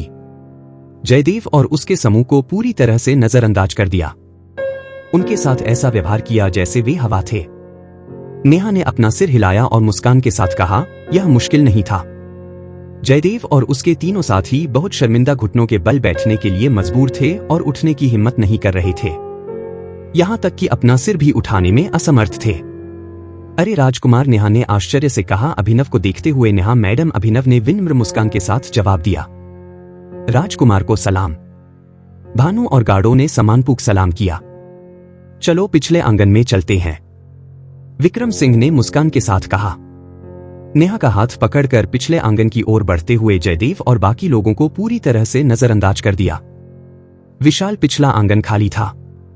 अपने हाथ के इशारे से विक्रम सिंह ने नेहा के कमरे से नवपरत कुनकुन टावर को बुलाया। यह आसमान में चढ़ गया और तुरंत फैल गया। 30 फीट से अधिक बढ़ गया और परिवार के निवास को एक चमकदार सुनहरी रोशनी में लपेट लिया। नवपरत कुनकुन टावर की भयानक आभा को महसूस करते हुए सामने के आंगन में जयदेव और उसके साथियों ने सोचा कि विक्रम सिंह उन्हें मारना चाहता है। वे इतने डर गए थे कि उनकी आत्मा कांप गई। उनके चेहरे निराशा से भर गए। पिछले आंगन में जैसे ही नवपरत कुनकुन टावर एक विशाल 30 फीट तक फैल गया, टावर के भीतर से कई आकृतियां उभरने लगी। जिया किंग राघव और परिवार के अन्य उच्च स्तरीय सदस्य, साथ ही स्काई शैडो घुड़सवार सेना और काली झंडा सेना के सदस्य, जो सैकड़ों लोगों की संख्या में थे। परिवार के पिछले आंगन में हवा में मजबूत आभाएं व्याप्त थी। विशेष रूप से कांपती हुई लोहे रक्त वाली आभा जो विस्मय की भावना से भरी हुई थी। एक पल में परिवार का पिछला आंगन लोगों से भर गया था। इस दृश्य को देखते हुए अभिनव पहले से ही दंग और अविश्वसनीय रूप से चौंक गया था। वने ऐसा कुछ भी कभी नहीं देखा था। कमांडर को सलाम, राजकुमार को सलाम। हुयांग और लुवानशिन ने अन्य कुलीन सैनिकों के साथ सम्मानपूर्वक चिल्लाया। उनके चेहरे उत्साह से भरे हुए थे। अचानक चिल्लाहट और लोहे और रक्त की दमनकारी आभा ने जयदेव और उसके साथियों को निराशा से कांपने पर मजबूर कर दिया। उनके दिल लगभग उनकी छाती से बाहर कूद रहे थे। स्काई शैडो घुड़सवार सेना और काली झंडा सेना, क्या विक्रम सिंह हमारे वज्र संप्रदाय को नष्ट करने का इरादा रखता है? एक बड़े ने डर में पूछा। उसका चेहरा कागज की तरह पीला था। जयदेव ने एक खोई हुई आत्मा के साथ कहा, यह खत्म हो गया। पिछले आंगन में हुयांग और लुवांगान शेन ने अन्य कुलीन सैनिकों के साथ फिर से कहा, हमारा बचाव करने के लिए नेहा मैडम को धन्यवाद। नेहा 1 महीने तक उनकी रक्षा के लिए रुकी थी ताकि वे शांति से साधना कर सकें, जिससे सैनिक बहुत प्रभावित और कृतज्ञ थे। परिवार के उच्च स्तरीय सदस्यों की ताकत एक बार फिर बढ़ गई थी। राघव युवान दान दायरे की 4थी परत में प्रवेश कर गया और जिया किंग भी युवान दान दायरे की 5वीं परत में प्रवेश कर गई। राघव के बराबर आ गई। चुकविंग यांग और मऊ क्विंग किंग युवान दान दायरे की 5वीं परत के शिखर पर पहुंच गए थे। दिव्य जोड़ों की विरासत और स्वर्ग और पृथ्वी के खजाने को प्राप्त करने के बाद उनकी साधना रॉकेट की तरह आगे बढ़ी। चिंग और भी दुर्ज था। युवान दान दायरे की 7वीं परत में प्रवेश कर गया। एक समय की स्काई शैडो घुड़सवार सेना अब साम्राज्य के राजकुमार के साधना स्तर तक पहुंच गई थी। हुयांग और लुवांगान शेन युवान दान दायरे की 5वीं परत में प्रवेश कर गए थे और लिंग मुचिंग अपनी उच्च प्रतिभा के साथ 1 महीने की साधना के बाद 4थी परत के शिखर पर पहुंच गया था। लगभग 5वीं परत में प्रवेश कर गया था। आप सभी ने बड़ी सफलता हासिल की है। प्रभावशाली विक्रम सिंह ने एक शानदार मुस्कान के साथ कहा। सभी की साधना में सुधार से बहुत संतुष्ट था। परिवार के उच्च स्तरीय सदस्य बहुत खुश थे। बड़े आपकी आत्मा शक्ति चौथी श्रेणी के रसशास्त्री के पास पहुंचने के करीब लगती है। विक्रम सिंह ने राघव से मुस्कान के साथ कहा। राघव ने अपनी दाढ़ी को छुआ और हंसी के साथ कहा, अगर मैंने एक रसशास्त्री के रूप में इतना समय नहीं बिताया होता तो मैं निश्चित रूप से युवान दान दायरे की 5वीं परत में प्रवेश कर गया होता। बड़े भाई विक्रम, क्या आपने ध्यान नहीं दिया कि मैं और चुकविंग्यांग युवान दान दायरे की 6ठी परत में प्रवेश करने वाले हैं? चुकविंग्यांग ने अपनी आंखें घुमाते हुए जवाब दिया, कमांडर, यह चुकविंग्यांग मुझसे साधना में तेज था। मुझे नहीं पता कि वह क्या खा रहा था। लेग मुचिंग ने पीछे ना हटने के लिए कहा, हमारी आज की साधना सभी कमांडर के मार्गदर्शन की वजह से है। हुयांग ने सम्मानपूर्वक कहा, यह सोचकर कि ची हुआंग की साधना मेरी साधना के बराबर हो गई है। अभिनव लंबे समय तक सदमे के बाद आखिरकार होश में आया। उसका चेहरा अविश्वास से भर गया था। अभिनव एक समय में साम्राज्य की नंबर 1 प्रतिभा था। उसने केवल अपने पीछे एक विशाल साम्राज्य के समर्थन के साथ अपनी वर्तमान साधना के स्तर को प्राप्त किया था। चिहान की प्रतिभा एक 5वीं श्रेणी की मार्शल आत्मा से ज्यादा कुछ नहीं थी, लेकिन अब वह अभिनव के बराबर आ गया था। उसकी साधना की गति कितनी भयानक होनी चाहिए। विक्रम सिंह के मार्गदर्शन में दोनों कुलीन सेनाओं ने साधना में उड़ान भरी थी। उनकी ताकत उस गति से बढ़ रही थी जिसकी अभिनव कल्पना भी नहीं कर सकता था। बेटा विक्रम, राजकुमार तुम्हारे साथ कैसे वापस आया? जिया किंग ने पूछा, इससे पहले कि विक्रम सिंह बोल पाता। अभिनव ने जल्दी से मुस्कान के साथ कहा, चाची जी, मैं अब राजकुमार नहीं हूं। अब मैं साधना करने के लिए कमांडर का अनुसरण कर रहा हूं और भविष्य में मैं बस सैनिकों की तरह होऊंगा। आप मुझे अभिनव कह सकती हैं। अभिनव बहुत विनम्र था और उसमें एक राजकुमार का कोई अहंकार नहीं था। यह स्पष्ट था कि सेना में उसके सालों ने उसकी अपरिपक्वता को दूर कर दिया था। वह बहुत स्थिर था। यही वजह थी कि दुष्यंत ने सिंहासन उसे देने का फैसला किया था। राजकुमार हमारे साथ साधना करने जा रहा है। सैनिक अविश्वसनीय रूप से चौंक गए जब उन्होंने अभिनव को देखा। सचमुच अब से बस मुझे अभिनव कहो। अभिनव ने मुस्कान के साथ कहा, राजकुमार तुम बेहतर तैयार रहो। कमांडर के तरीके भयानक हैं। लुवा शेन ने अभिनव के लिए वास्तविक चिंता व्यक्त की। निडर होकर अभिनव ने मुस्कान के साथ जवाब दिया, मैंने कमांडर के तरीकों के बारे में सुना है। ईमानदारी से कहूं तो मैं भी अपने शरीर को तपाना और सर्वोच्च शरीर को प्राप्त करने के लिए साधना करना चाहता हूं। राजकुमार, अगर तुम वास्तव में हमारे साथ साधना करते हो तो तुम एक मुश्किल समय में हो। राजकुमार, तुमने इसके बारे में सुना होगा लेकिन तुम्हें कोई अंदाजा नहीं है। अगर तुम साधना में हमारे साथ शामिल होते हो तो तुम्हें कम से कम कुछ 100 दिनों तक पीटा जाएगा। तुम्हारे पास हमसे कहीं ज्यादा बुरा समय होगा। हम में से 400 से अधिक के साथ तुम 400 से अधिक दिनों तक लड़ते रहोगे। इसके बारे में सोचकर ही सैनिक भयानक रूप से डर गए और उन्हें बहुत पसीना आने लगा। 400 से ज्यादा दिन। दिव्यराज ने यह सुनकर हैरान होकर कहा, एक ऐसे योद्धा के लिए भी जो युवानदान दायरे के 7वें स्तर पर था। दिव्यराज इतना मजबूत होने के बावजूद 400 से ज्यादा दिनों तक ऐसा होने की कल्पना भी नहीं कर सकता था। दिव्यराज की हैरान कर देने वाली शक्ल देखकर सैनिक खुद को हंसने से रोक नहीं पाए। हुजूर, उनकी बकवास मत सुनिए। यह इतना भी भयानक नहीं है। जब आपका शरीर एक निश्चित स्तर तक पहुंच जाएगा तो आप परम शरीर की साधना शुरू कर सकते हैं। रंजीत हंसते हुए बोला, अच्छा, अगर आप लोग सचमुच मुझे 400 से ज्यादा दिनों तक पीटते तो मैं अपनी जान गंवा देता। दिव्यराज ने राहत की सांस ली। हाँ, सैनिकों ने तुरंत ठहाके लगाए। हुजूर, आपकी काबिलियत को देखते हुए कुछ महीनों की साधना से आप निश्चित रूप से युवा दायरे के 9वें स्तर तक पहुंच पाएंगे। रंजीत ने विश्वास के साथ कहा, युवा दान दायरे के 9वें स्तर तक पहुंचना। दिव्यराज की आंखों में तुरंत जोश भर गया। अगर दिव्यराज खुद ही साधना करता तो उसे इतना यकीन नहीं होता। साधना का स्तर जितना ऊंचा होता है, आगे बढ़ना उतना ही मुश्किल होता है और यह बात दिव्यराज अच्छी तरह से जानता था। लेकिन रंजीत को यकीन था कि कुछ ही महीनों में दिव्यराज युवादान दायरे के 9वें स्तर तक पहुंच पाएगा, जिसने दिव्यराज को पूरी तरह से यकीन दिला दिया और वह बेसब्री से इंतजार करने लगा। दिव्यराज को जिस बात का और भी ज्यादा इंतजार था वह यह थी कि परम शरीर कितना शक्तिशाली था और 9वें टर्की टावर के अंदर कौन से डरावने पहलू थे। आकाश घुड़सवारों और काली झंडा सेना के योद्धाओं की अचानक बढ़ी हुई ताकत कोई इत्तेफाक नहीं थी। इसमें जरूर कोई ना कोई राज था। रंजीत, मैं दिव्यराज को तुम्हारे हवाले करता हूं। विक्रम सिंह ने रंजीत की ओर देखते हुए कहा, चिंता मत कीजिए महासेनापति, मैं हुजूर का पूरा ख्याल रखूंगा। रंजीत ने हंसते हुए कहा। उसकी आंखों में दिव्यराज को देखकर एक शरारत भरी चमक थी। यह तो बुरा हुआ। वह लड़का रंजीत बहुत जालिम है। राजकुमार को बहुत तकलीफ होगी। सूर्यवंश और बाकी लोगों ने हमदर्दी दिखाते हुए कहा, धन्यवाद। तकलीफ के लिए माफी चाहता हूं। दिव्यराज ने मुट्ठी और हथेली से अभिवादन करते हुए कहा, हुजूर, अभी धन्यवाद मत कीजिए। आपका आने वाला समय बहुत मुश्किल होगा, समीर ने एक अजीब मुस्कान के साथ कहा। आकाश ने सिर हिलाया और बोला, रंजीत अपनी बेरहमी के लिए कुख्यात है। चलिए कड़कपाव संप्रदाय के मुखिया से मिलते हैं। विक्रम सिंह ने उदासीनता से कहा और नेहा का हाथ पकड़कर सामने वाले आंगन की ओर बढ़ गए। बाकी सब भी जल्दी से उनके पीछे चल दिए। कड़कपाव संप्रदाय के मुखिया वह बूढ़ा आदमी विक्रम सिंह के घर पर है। वह यहां क्या कर रहा है? हम वह सही समय पर आया है। अगला कदम कड़कपाव संप्रदाय का सफाया करना है। सैनिक हैरान और नाराज थे। सभी ने ऐलान किया कि वे कड़कपाव संप्रदाय का नामो निशान मिटा देंगे। यह देखकर कि विक्रम सिंह और बाकी लोग पीछे के आंगन से निकल रहे थे, नरेश और उसके साथी और भी ज्यादा डर गए और निराश हो गए। नरेश और उसके साथी यह समझ नहीं पाए कि कुछ ही पल पहले तक विक्रम सिंह का घर बिल्कुल शांत था और अब अचानक इतने सारे लोग कहां से आ गए। इससे भी ज्यादा डरावनी बात यह थी कि आकाश घुड़सवार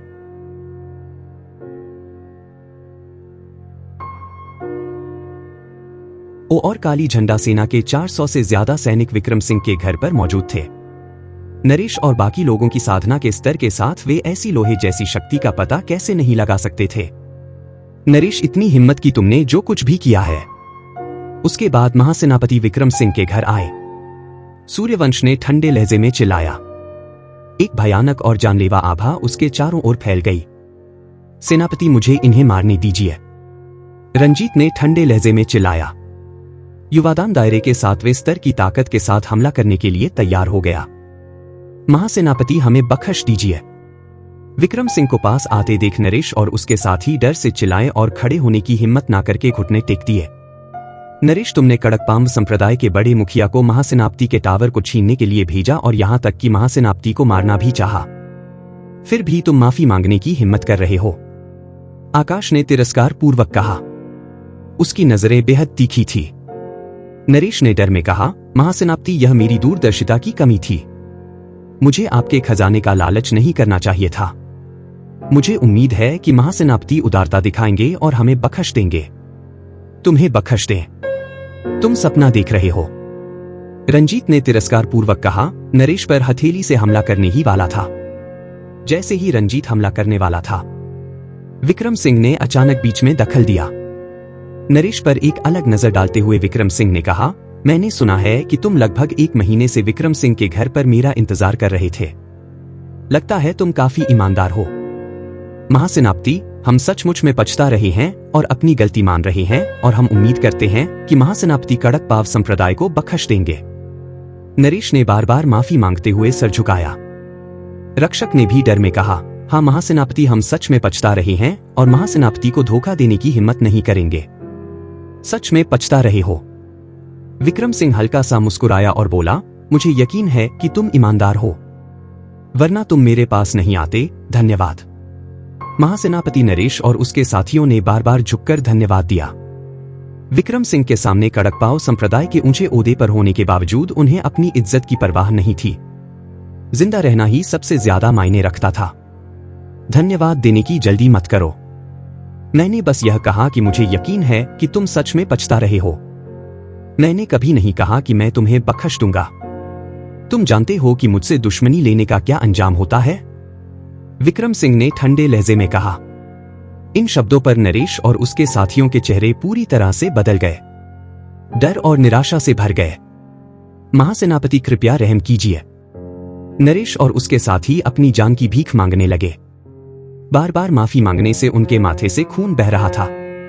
विक्रम सिंह ने परम ड्रैगन गॉड तलवार को सामने लाया और एक भयानक जानलेवा आभा फैल गई, जिससे नरेश और उसके साथी डर के मारे जमीन पर गिर गए, पूरी तरह से उम्मीद खो बैठे। क्या तुम्हारी कोई आखिरी इच्छा है? विक्रम सिंह ने ठंडे लहजे में पूछा। महासेनापति, कृपया हमारी जान बख्श दें। जब तक महासेनापति हमें बख्श देंगे, हम आपके हर हुक्म को मानने को तैयार हैं, पर कपाव संप्रदाय महासेनापति के अधीन होने को तैयार है। नरेश ने बार बार भीख मांगी, अपने दिल के डर को बर्दाश्त नहीं कर सका अधीन होना। विक्रम सिंह थोड़ा हैरान हुआ। धीरे धीरे परम ड्रैगन गॉड तलवार को वापस लिया और पूछा, तुम कैसे अधीन हो गए? विक्रम सिंह को परम ड्रैगन गॉड तलवार वापस लेते देख नरेश ने राहत की सांस ली और उसे उम्मीद की एक किरण दिखी। तभी उसे एहसास हुआ कि उसकी पीठ ठंडे पसीने से पूरी तरह भीग चुकी थी। डर में नरेश ने कहा, महासेनापति, पूरा कड़क पाम संप्रदाय आपकी आज्ञा पर है। जब तक यह हमारी ताकत में है हम मना नहीं करेंगे। अगर थोड़ी भी अवज्ञा हुई तो महासेनापति किसी भी समय कड़कपाव संप्रदाय का सफाया कर सकते हैं। मेरी आज्ञा पर चाहे जो भी काम हो, विक्रम सिंह ने ठंडी मुस्कान के साथ पूछा। जब तक यह महासेनापति का हुक्म है हम उसका उल्लंघन नहीं करेंगे।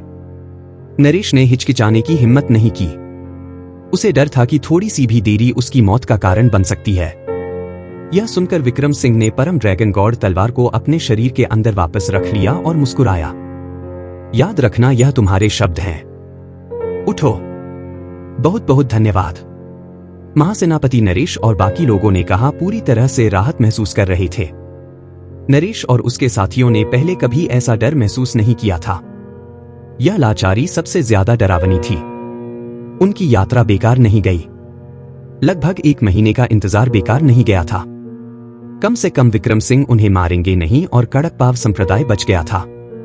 माफी मांगना शायद अपमानजनक था, लेकिन यह मौत से बेहतर था। जिंदा रहना ही सबसे ज्यादा मायने रखता था। ऐसा होता है। मेरे पास तुम्हारे लिए एक काम है, विक्रम सिंह ने उदासीनता से कहा। कृपया अपनी आज्ञा दें। महासेनापति नरेश ने सम्मानपूर्वक कहा।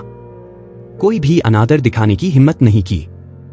नरेश और उसके साथी विक्रम सिंह की पिछली जानलेवा आभा से पूरी तरह से डर गए थे और कोई भी लापरवाह काम करने की हिम्मत नहीं कर सकते थे।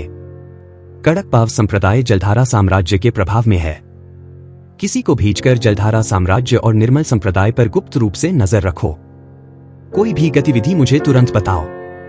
जहां तक तुम इसे कैसे करोगे वह खुद पता लगाओ।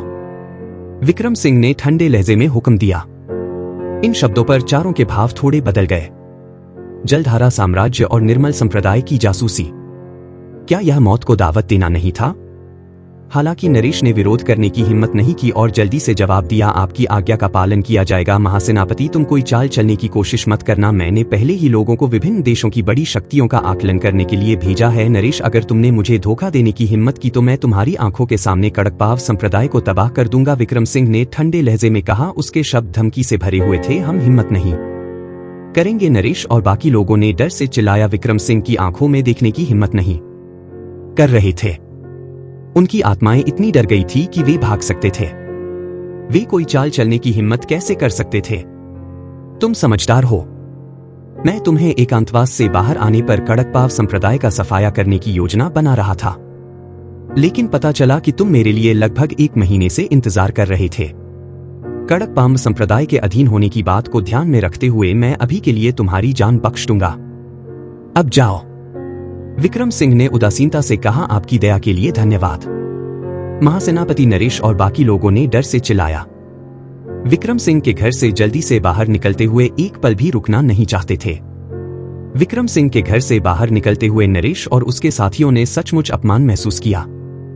महान कड़कपाव संप्रदाय का मुखिया 17 या 18 साल के एक किशोर से इतना डर गया।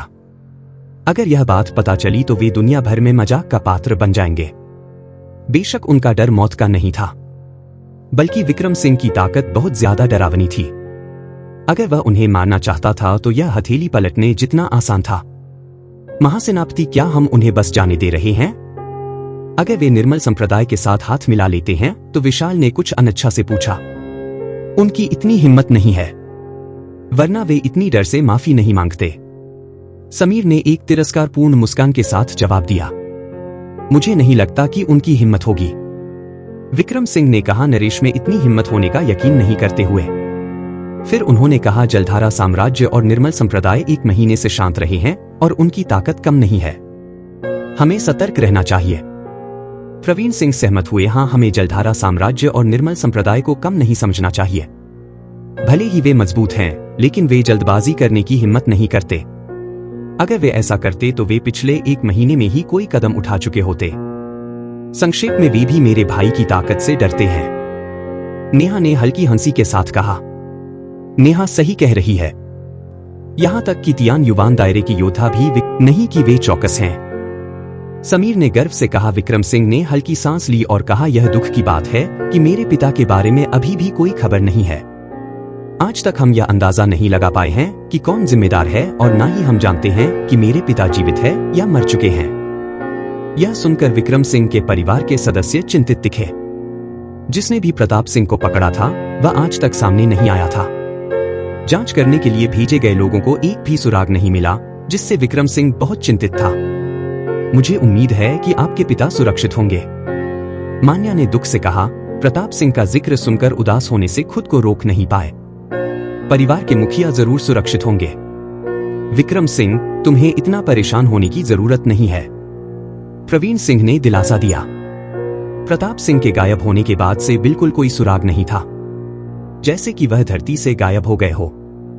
यह भी पता नहीं चला कि अपराधी कौन हो सकता है।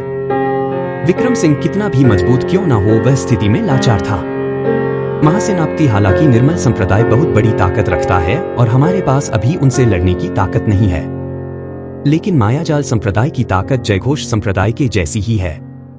हम कब कार्रवाई करेंगे? सूर्यवंश ने पूछा। बिल्कुल, हमें मायाजाल संप्रदाय को नजरअंदाज नहीं करना चाहिए, उन्हें बख्शा नहीं जाना चाहिए। विशाल ने ठंडे लहजे में कहा, हम अभी हमला करेंगे, हम दुश्मन को बहुत ज्यादा समय नहीं दे सकते। विक्रम सिंह ने हुक्म दिया, तुरंत देवभूमि साम्राज्य के लिए रवाना हो जाओ और मायाजाल संप्रदाय का सफाया करो।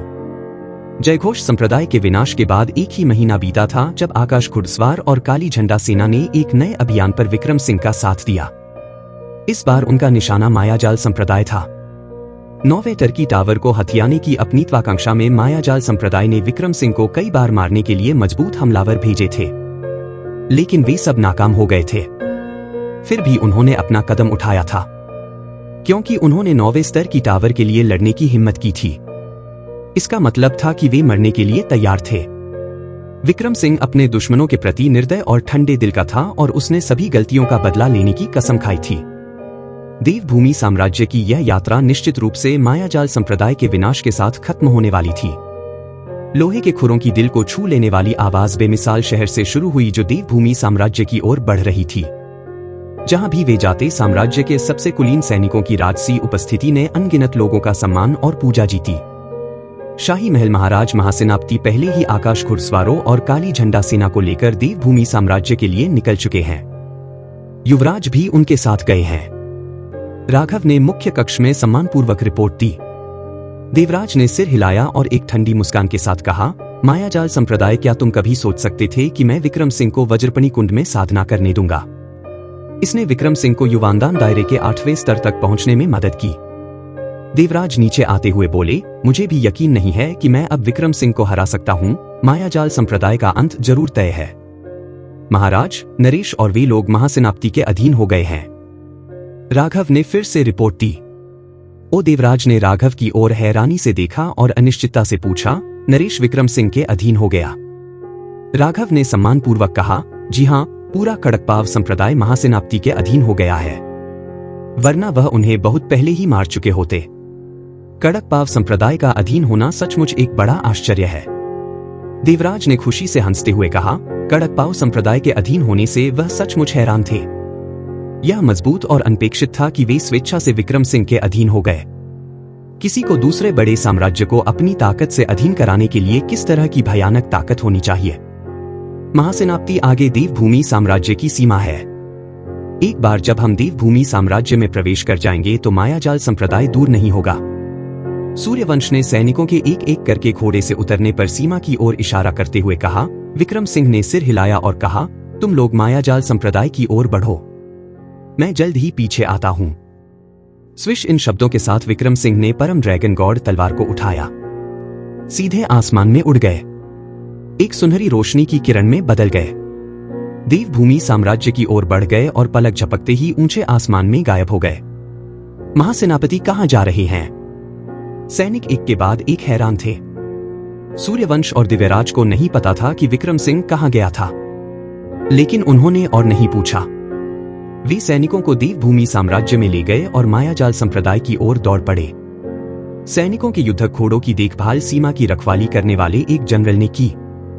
स्विश स्विश स्विश सैकड़ों सैनिक पहाड़ों से होकर गुजरे, आसमान को ढाकते हुए और अपनी गति से चौंकाते हुए चुस्त बंदरों की एक बड़ी टुकड़ी की तरह लग रहे थे। 1 घंटे बाद विक्रम सिंह तलवार की उड़ान से देवभूमि साम्राज्य के शाही महल के ऊपर पहुंचे।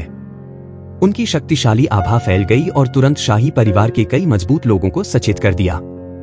कितनी शक्तिशाली आभा है, तलवार की उड़ान, वह विक्रम सिंह है, कोई गलती नहीं, वह विक्रम सिंह है।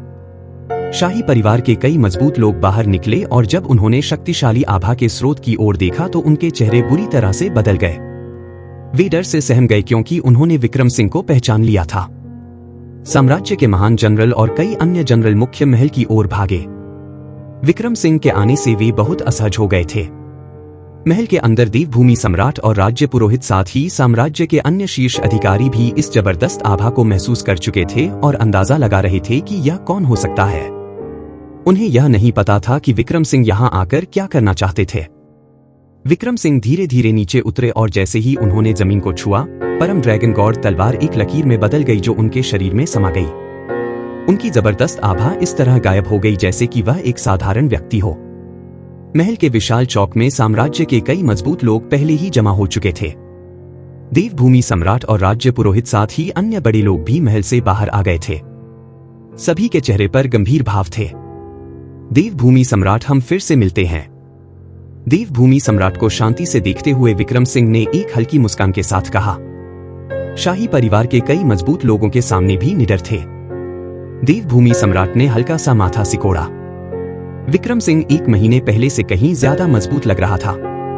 विक्रम सिंह, तुम्हें मेरे साम्राज्य में क्या लेकर आया है? देवभूमि सम्राट ने पूछा। विक्रम सिंह ने बेपरवाही से जवाब दिया, कुछ खास नहीं, बस देवभूमि सम्राट से मिलने आया हूं। मिलने आए हो? सम्राट का भाव बदल गया और फिर उन्होंने गहरी आवाज में कहा, तुम मायाजाल संप्रदाय को नष्ट करने का इरादा रखते हो? सम्राट के शब्दों को सुनकर चौक पर मौजूद कई मजबूत लोगों के रंग बुरी तरह से बदल गए। क्या विक्रम सिंह बहुत ज्यादा घमंडी नहीं हो रहा था? उसने अभी हाल ही में जयघोष संप्रदाय को नष्ट किया था और अब वह मायाजाल संप्रदाय को भी नष्ट करने का इरादा रखता था। सही कहा, मायाजाल संप्रदाय देवभूमि साम्राज्य के भीतर एक ताकत है और मुझे देवभूमि सम्राट को कुछ सम्मान देना था, इसलिए मैं खास तौर पर नमस्ते कहने आया था। विक्रम सिंह ने कुछ भी नहीं छिपाया। विक्रम सिंह, इतने घमंडी मत बनो। राज्य पुरोहित ने गुस्से में दहाड़ा, मायाजाल संप्रदाय हमारे साम्राज्य की एक प्रमुख ताकत है। तुम कैसे कह सकते हो कि तुम उसे अपनी मर्जी से नष्ट कर दोगे? विक्रम सिंह मुस्कुराया, मैं ज्वाला साम्राज्य का महासेनापति भी हूं। मायाजाल संप्रदाय मुझे मारना चाहता है, ऐना? वे मेरी 9वें स्तर की टावर भी छीनना चाहते हैं, ऐना? क्योंकि मायाजाल संप्रदाय ने मुझे मारने के लिए ज्वाला साम्राज्य में आने की हिम्मत की, तो मैं मायाजाल संप्रदाय को नष्ट करने के लिए देवभूमि साम्राज्य में आने की हिम्मत क्यों नहीं कर सकता?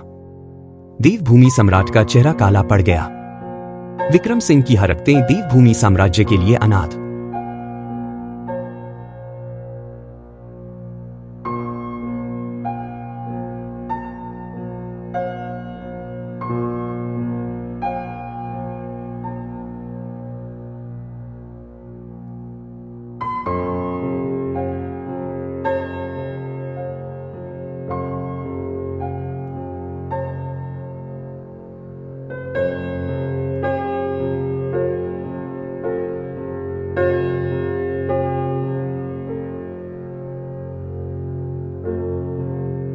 रका एक स्पष्ट संकेत थी। क्या यह एक मुलाकात थी या प्रभुत्व का प्रदर्शन? विक्रम सिंह के पास अब जो ताकत थी उससे उसे देवभूमि सम्राट का कोई डर नहीं था। अगर विक्रम सिंह ने विशाल को मार सकता था तो उसे यकीन था कि वह देवभूमि सम्राट को भी मार सकता है। आकाश घुड़सवार और काली झंडा सेना पहले ही मायाजाल संप्रदाय के लिए निकल चुके हैं और ज्यादा बेकार की बातें नहीं। मुझे उम्मीद है कि देवभूमि सम्राट दखल नहीं देंगे। मैं यहां सिर्फ बदला लेने आया हूं। विक्रम सिंह ने एक ठंडी हंसी के साथ कहा, तलवार की उड़ान का उपयोग करके जाने के लिए तैयार थे। विक्रम सिंह का घमंड देवभूमि साम्राज्य की गरिमा के लिए उसकी बेपरवाही ने पहले ही देवभूमि सम्राट को हद से ज्यादा गुस्सा दिला दिया था। क्या विक्रम सिंह को लगता था कि वह अकेले देवभूमि साम्राज्य के शाही महल में घुस सकता है और बिना किसी नुकसान के जा सकता है? जाना इतना आसान नहीं होगा। देवभूमि सम्राट दहाड़े विक्रम सिंह, क्या तुम्हें सच में लगता है कि तुम जैसे रुइन साम्राज्य के साथ करते थे वैसे ही देवभूमि साम्राज्य से भी आसानी से आ जा सकते हो? इन शब्दों पर विक्रम सिंह की आंखों में एक भयानक चमक आई, क्योंकि उसने ठंडे लहजे में पूछा, तो देवभूमि सम्राट का मतलब मुझसे दुश्मनी करना है? मैं न केवल तुम्हारा दुश्मन बनूंगा बल्कि मैं तुम्हें मार भी डालूंगा। आज यहां आने की तुम्हारी हिम्मत हुई है तो मैं यह सुनिश्चित करूंगा कि तुम भाग ना सको, भले ही तुम्हारे पंख क्यों ना हो। हमला करो! देवभूमि सम्राट ने भयानक रूप से चिल्लाया। उसका चेहरा गुस्से से मुड़ गया और उसकी जानलेवा भावना बेहद डरावनी थी। विक्रम सिंह का अस्तित्व पहले ही देवभूमि साम्राज्य के लिए एक खतरा था। देवभूमि सम्राट बाघ को पहाड़ पर वापस कैसे जाने दे सकता था? महान जनरल ने तुरंत चिल्लाया, विक्रम सिंह को मार डालो। भनभनाहट शक्तिशाली सच्ची ऊर्जा का एक बड़ा उछाल फूट पड़ा। देवभूमि साम्राज्य के शाही किले में कई मजबूत लोग थे और ऊर्जा का एक उछाल फट गया जिसने पूरे शाही महल को हिला दिया। विशाल चौक में बड़ी दरारें पैदा कर दी। चौक पर शाही महल के ठीक अंदर युवानदान दायरे से हजारों विशेषज्ञ थे और युवानदान दायरे के 5वें स्तर से ऊपर 100 से ज्यादा थे। यह तो सचमुच एक डरावना दल था। देवभूमि सम्राट आत्मविश्वास से भरे हुए थे। कोई आश्चर्य नहीं कि उन्होंने विक्रम सिंह को मारने की बात कहने की हिम्मत की थी। हजारों मजबूत लोगों के अलावा देवभूमि साम्राज्य के कुलीन सैनिक पहले ही शाही महल के बाहर इकट्ठा हो गए थे, जिनकी संख्या 10,000 से ज्यादा थी। 10,000 की यह शक्तिशाली सेना, जिसे देवभूमि दिव्य सैनिक के रूप में जाना जाता था, देवभूमि साम्राज्य की सबसे कुलीन बटालियन थी। देवभूमि दिव्य सैनिक देवभूमि साम्राज्य की सबसे शक्तिशाली बटालियन थी। वे अच्छी तरह से सुसज्जित थे। सैनिकों को अच्छी तरह से प्रशिक्षित किया गया था। हर कोई बहादुर और लड़ाई के लिए तैयार था और उनके पास युद्धों की कवच भेदी तीर कमानें थी। 10,000 की एक सेना हजारों दुश्मनों के खिलाफ खड़ी हो सकती थी। उनकी युद्ध क्षमता सचमुच जबरदस्त थी। 100 युद्धों की कवच भेदी तीर कमान भयानक युद्ध क्षमता रखती थी, जो देवभूमि साम्राज्य का सबसे मजबूत यांत्रिक हथियार था। एक ही तीर कमान युवानदान दायरे के 3रे स्तर से नीचे के किसी भी साधक को तुरंत मार सकता था। और ऐसे एक डरावने यांत्रिक हथियार देवभूमि दिव्य सैनिकों के पास 5,000 थे। 5,000 युद्धक तीर कमानों का एक साथ हमला अकल्पनीय रूप से डरावना था। यहां तक कि जलधारा साम्राज्य भी देवभूमि दिव्य सैनिकों से बेहद सावधान था। यह अत्यंत शक्तिशाली सेना देवभूमि साम्राज्य की परम शक्ति का प्रतिनिधित्व करती थी। युवानदान दायरे से हजारों विशेषज्ञों के साथ साथ ही त्यान युवान दायरे के देवभूमि सम्राट और साथ ही देवभूमि दिव्य सैनिक। क्या विक्रम सिंह को मारना अभी भी एक समस्या होगी? देवभूमि सम्राट, तुम्हें मेरे दुश्मन बनने के अंजाम के बारे में सावधानी से सोचना चाहिए, विक्रम सिंह ने ठंडे लहजे में कहा। उसकी भयंकर जानलेवा भावना बाहर की ओर फैल गई। देवभूमि सम्राट की भयंकर आंखें संकरी हो गई, क्योंकि उन्होंने दहाड़ा मार डालो मार डालो। मजबूत साधना वाले हजारों साधकों ने दहाड़ा जबरदस्त गति के साथ आगे बढ़े, जो आसमान और जमीन को हिलाने के लिए काफी थे। महान जनरल ने दहाड़ा 100 युद्धों की कवच भेदी तीर कमान तैयार करो। शाही महल के बाहर देवभूमि दिव्य सैनिकों ने अपनी सबसे तेज गति से विशाल तीर कमानों को 100 युद्धों की कवच भेदी तीर कमानों पर रखा। 5,000 की संख्या में एक बार जब वे अपना हमला शुरू करेंगे तो वे निसंदेह एक जबरदस्त ताकत का उपयोग करेंगे। 9वें स्तर की टावर, विक्रम सिंह ने चिल्लाया और जल्दी से 9वें स्तर की टावर को बाहर निकाला। एक अत्यंत शक्तिशाली आभा तेजी से घूम रही थी। 9वें स्तर की टावर आसमान में ऊपर उठी। तुरंत 1 दर्जन या उससे ज्यादा जमीन की दूरी तक फैल गई। सुनहरी रोशनी शानदार ढंग से चमक रही थी। ऊपर से एक विशाल सुनहरा घेरा नीचे आया, जिसने पूरे शाही महल को ढक लिया। एक जबरदस्त दमनकारी शक्ति नीचे गिरी, जिससे हर किसी का रंग बुरी तरह से बदल गया। जब उन्होंने सीधे दमनकारी शक्ति का सामना किया, तभी उन्हें 9वें स्तर की टावर की दहशत का सच में एहसास हुआ। मेरे लिए 9वें स्तर की टावर को नीचे गिराओ, महान जनरल ने दहाड़ा। हंस हज हज जैसे ही महान जनरल का गजन खत्म हुआ, 5,000 विशाल तीर कमानों को जोर से लॉन्च किया गया। 9वें स्तर की टावर की ओर कान फाड़ देने वाली आवाजों के साथ आसमान में ऊपर उठी एक बड़ा समूह कसकर एक साथ बंधा हुआ था। बूम बूम बूम 5,000 तीर कमान लगभग एक साथ 9वें स्तर की टावर पर फट गए। टावर की सतह पर ऊर्जा की एक पारदर्शी परत दिखाई दी। एक सुनहरे घंटे के ढक्कन की तरह सभी 5,000 तीर कमानों को बाहर रोकते हुए विस्फोट से पूरे शाही महल को हिला दिया।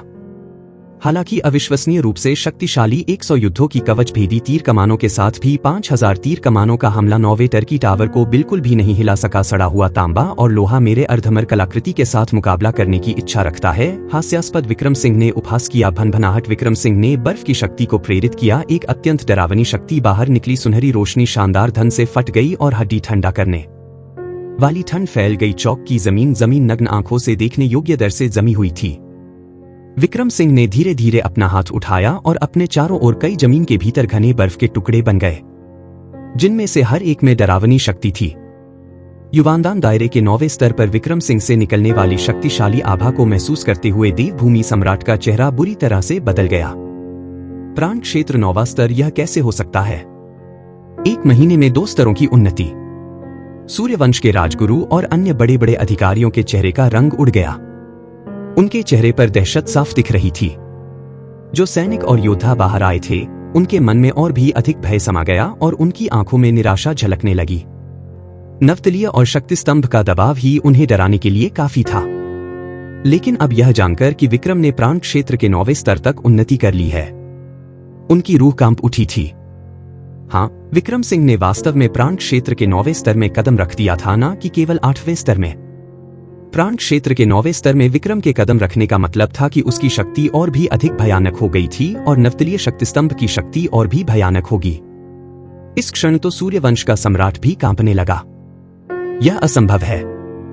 विक्रम की प्रतिभा कितनी भी भयानक क्यों ना हो, 1 महीने के भीतर 2 स्तरों की उन्नति करना संभव नहीं है।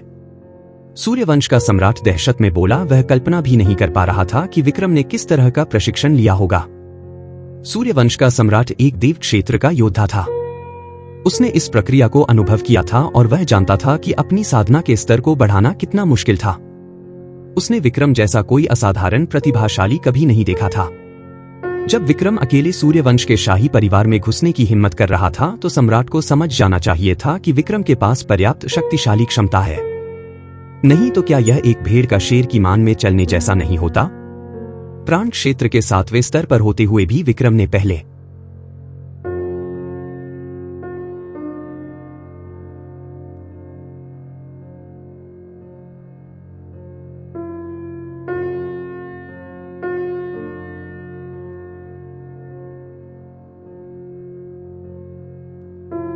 ही देव क्षेत्र के योद्धा बैजल को मार डाला था और 4 महान साम्राज्यों को डरा दिया था।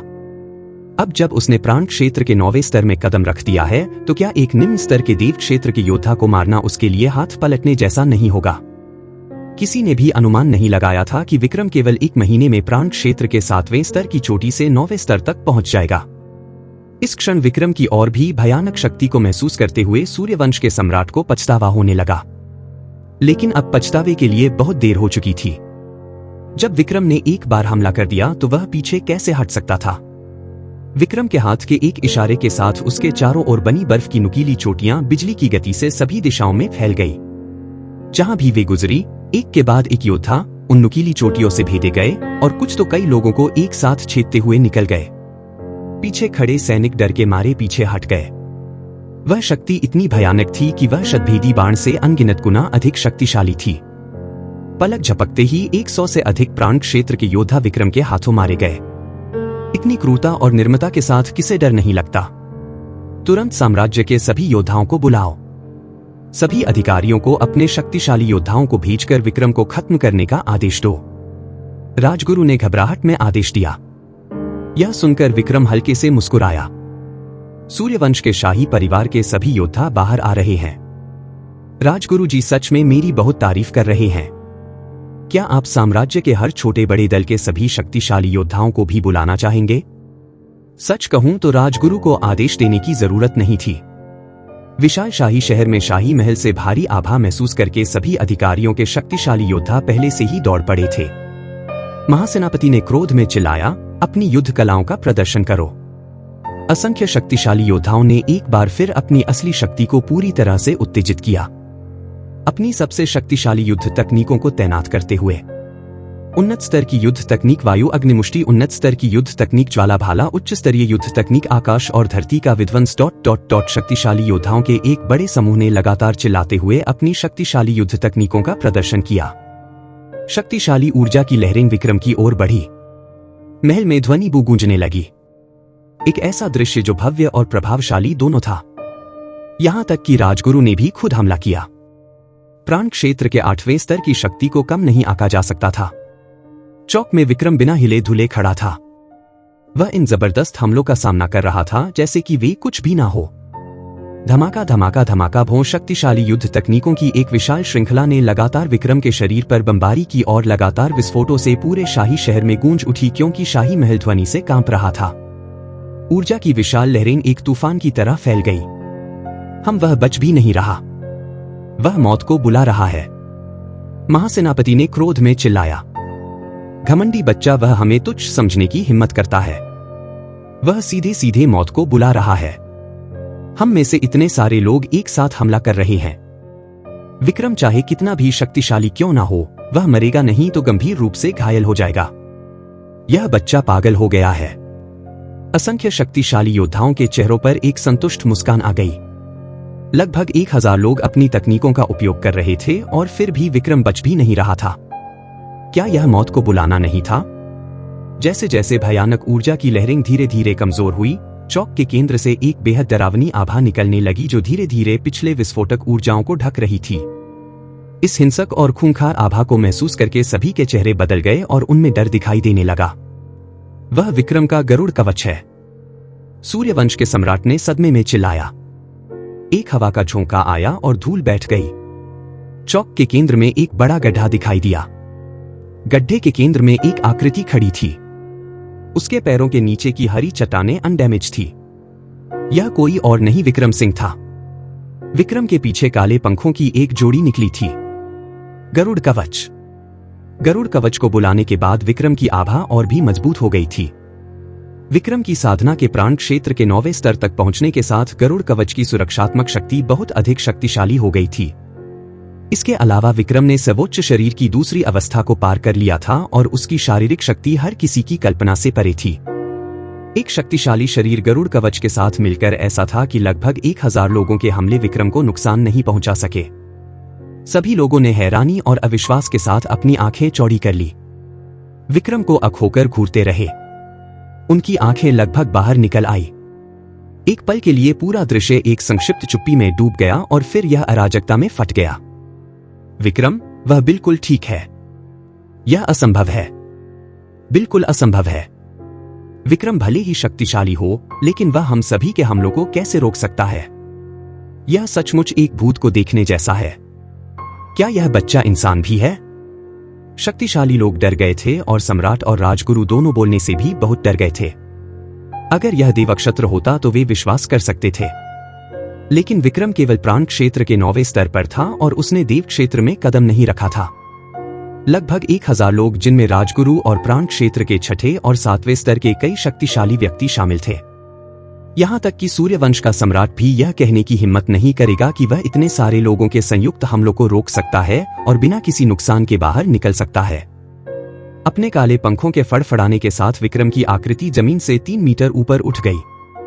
विक्रम ने व्यंग्यात्मक ढंग से मुस्कुराया। अब मेरी बारी है, जल्दी करो। राजगुरु ने शब्दों को सुनते ही घबराहट में चिल्लाया। उसी समय विभिन्न अधिकारियों के तहत शक्तिशाली योद्धा पहले ही शाही महल में प्रवेश कर चुके थे, जिससे कई 100 और शक्तिशाली व्यक्ति आ गए थे। सूर्यवंश के शाही परिवार की ताकत साम्राज्य के बड़े दलों से बेजोड़ थी। आप लोग सही समय पर आ गए हैं। अब हमला करो, विक्रम को मार डालो। एक के बाद एक अधिकारी ने घबराहट में चिल्लाया। इस क्षण विक्रम ने पहले ही दिव्य नागदेव तलवार निकाल ली थी और प्रचंड असली शक्ति को आगे बढ़ाया गया जो नागदेव तलवार में बह रही थी। तलवार एक सुनहरी चमक के साथ फट पड़ी और एक विनाशकारी तलवार की आभा आसपास फैल गई। जल्दी करो, जल्दी करो। तलवार की बेहद भयानक शक्ति को महसूस करके साम्राज्य के मुखिया दहशत में चिल्लाए। मायावी तलवार तकनीक, मायावी विध्वंस। हवा में तैरते हुए विक्रम ने धीमी आवाज में चिल्लाया और शानदार ढंग से दिव्य नागदेव तलवार लहराई। सशभू एक विशाल 30 मीटर से अधिक लंबी सुनहरी तलवार की आभा निकली जिसमें एक शक्तिशाली गति थी, जैसे कि यह आकाश और पृथ्वी को नष्ट कर सकती है। शाही महल हिंसक रूप से हिल गया। विशाल चौक और आसपास के महलों में बड़ी दरारें फट गई। विशाल और भयानक तलवार की आभा को देखकर सभी शक्तिशाली व्यक्ति डर से भर गए। तलवार की आभा ठंडी और निर्मम शक्तिशाली लोगों के आतंक के बीच पागलपन से उनका वध कर रही थी। जहां भी तलवार की आभा गुजरी, शक्तिशाली व्यक्तियों के समूह मारे गए। खून और मांस उड़ने लगे और पीड़ा की चीखें अंतहीन रूप से उठने लगी।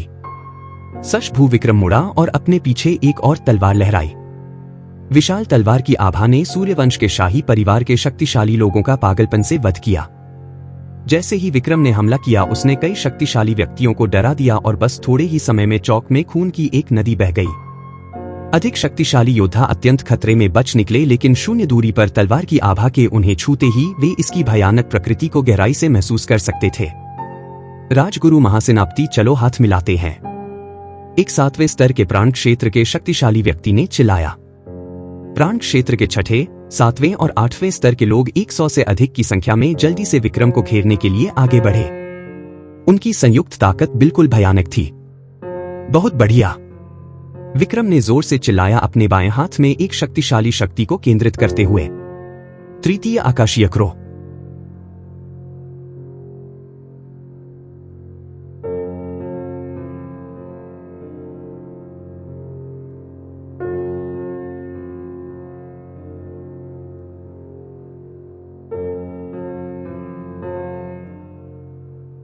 धमुष्टि विक्रम ने दहाड़ लगाई और एक मुष्टि को नीचे की ओर मारा।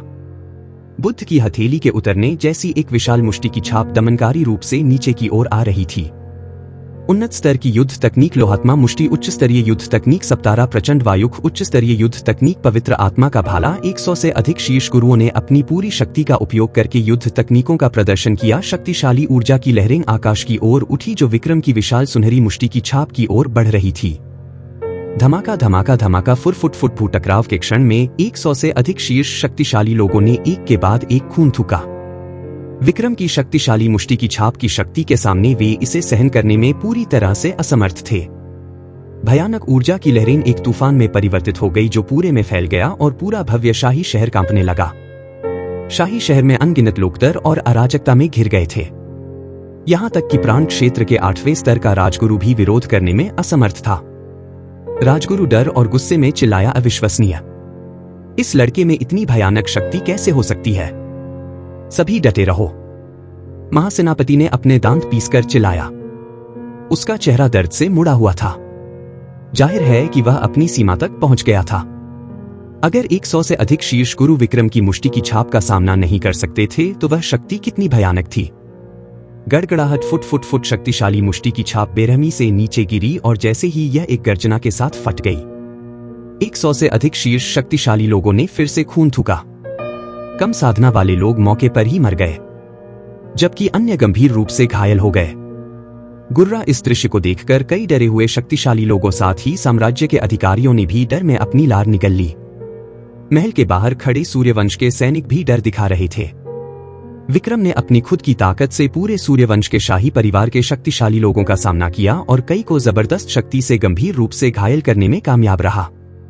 ऐसी भयानक ताकत कुछ ऐसी थी जिसे सूर्यवंश का सम्राट भी हासिल नहीं कर सकता था, भले ही वह पूरे देव क्षेत्र में हो। इस लड़ाई को विक्रम का एक पूरे राष्ट्र के खिलाफ लड़ने के रूप में वर्णित किया जा सकता है। विक्रम ने अकेले ही सूर्यवंश को अपनी जबरदस्त शक्ति से दबा दिया था, जिसमें उसकी क्रूरता साफ दिख रही थी। 100 से अधिक शीर्ष योद्धा गंभीर रूप से घायल हो गए थे और सैकड़ों बुरी तरह से मर गए। उनकी निर्मम विधि ने सूर्यवंश के कई शक्तिशाली लोगों को डर से कपकपा दिया। हवा में तैरता हुआ विक्रम एक अजय युद्ध देवता जैसा लग रहा था। सूर्यवंश के किसी भी शक्तिशाली व्यक्ति में हमला करने की हिम्मत नहीं थी। तीर चलाओ! महासेनापति ने घबराहट में क्रोध से दहाड़ा। तैयार खड़े सूर्यवंश के सैनिकों ने सभी 5000 शतभेदी बाण एक साथ चला दिए। फश 5000 विशाल बाण हवा में ऊपर की ओर गए। एक भयानक ध्वनि बूम के साथ एक अजय बल के साथ विक्रम की ओर बढ़ते हुए चून की शक्ति स्तंभ पर हमला अप्रभावी था। उन्होंने इसके बजाय विक्रम पर हमला करना शुरू कर दिया। विक्रम की ओर भागते हुए विशाल बाणों की घनी बौछार ने एक ऐसा भयानक दृश्य बनाया कि दिल कांप गए। यदि यह बाण लगते तो विक्रम निसंदेह एक छत्ते की तरह छेद दिया जाता। क्या तुम्हें लगता है कि यह कबाड़ मुझे रोक सकता है? विक्रम ने ठंडे लहजे में कहा, 5000 बाणों की और पूरी तरह से उपेक्षा दिखाते हुए, जैसा कि सभी को उम्मीद थी कि विक्रम 5000 बाणों से एक छत्ते की तरह छेद दिया जाएगा। अचानक एक चौंकाने वाला दृश्य हुआ। 5000 बाण विक्रम से 1 मीटर की दूरी पर रुक गए, जैसे कि समय ठहर गया हो, बिना हिले डुले और हवा में रुके हुए। यह देखकर सभी के चेहरे का रंग उड़ गया और सूर्यवंश के सैनिकों के चेहरे डर से भरे थे। वे सभी रुक गए। 5000 विशाल बाण इतनी भयानक शक्ति के साथ उसने उन्हें बिना किसी प्रयास के आसानी से रोक दिया। यह कैसे संभव है? सैनिक बेहद डरे हुए थे।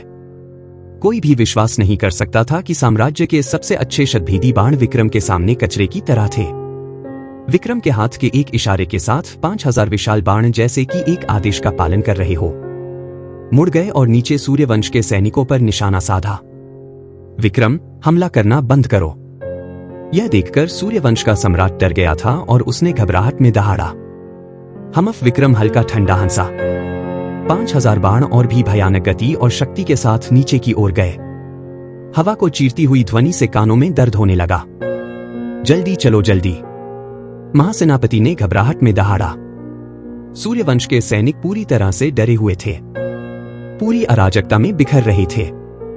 सूर्यवंश के सैनिक सूर्यवंश के अभिजात वर्ग थे। अगर विक्रम द्वारा उन्हें भारी नुकसान पहुंचाया जाता तो यह साम्राज्य के लिए एक विनाशकारी झटका होता। 10,000 सूर्यवंश के सैनिकों की एक सेना को प्रशिक्षित करने के लिए कितने संसाधनों और कितनी मेहनत की आवश्यकता होती है। 5000 शतभेदी बाणों को भारी कीमत पर बनाया गया था और यदि वे नष्ट हो जाते हैं तो यह अज्ञात है कि उन्हें फिर से बनाने में कितना समय और पैसा लगेगा। लानत है, विक्रम ने हिचकिचाया नहीं और सूर्यवंश का सम्राट क्रोधित हो गया। इस क्षण कार्रवाई करने के लिए मजबूर हो गया। सूर्यवंश का सम्राट सूर्यवंश के सैनिकों के अस्तित्व के प्रति बहुत चौकस था। वह विक्रम को उन्हें अपनी इच्छा से मारने की अनुमति कैसे दे सकता था। खुशबू सूर्यवंश का सम्राट दिखाई दिया। अपनी असली शक्ति को जोरदार ढंग से उत्तेजित करते हुए भयानक शक्ति तुरंत फट पड़ी, शाही महल को हिंसक रूप से हिलाते हुए। सूर्यवंश के सम्राट ने जोर से चिल्लाया और एक भयंकर मुष्टि के साथ भयानक शक्ति जंगली रूप से फैल गई। 5000 बाण नीचे की ओर जा रहे विक्रम के नियंत्रण में और भी अधिक भयानक शक्ति से भर गए थे। सूर्यवंश के सम्राट की भयानक शक्ति से टकरा गए। 5000 बाण सूर्यवंश के सम्राट की भयानक शक्ति से टकरा गए। भयानक ऊर्जा की लहरें जंगली रूप से फैल गई और अगले ही सेकंड में बाण हवा में गायब हो गए।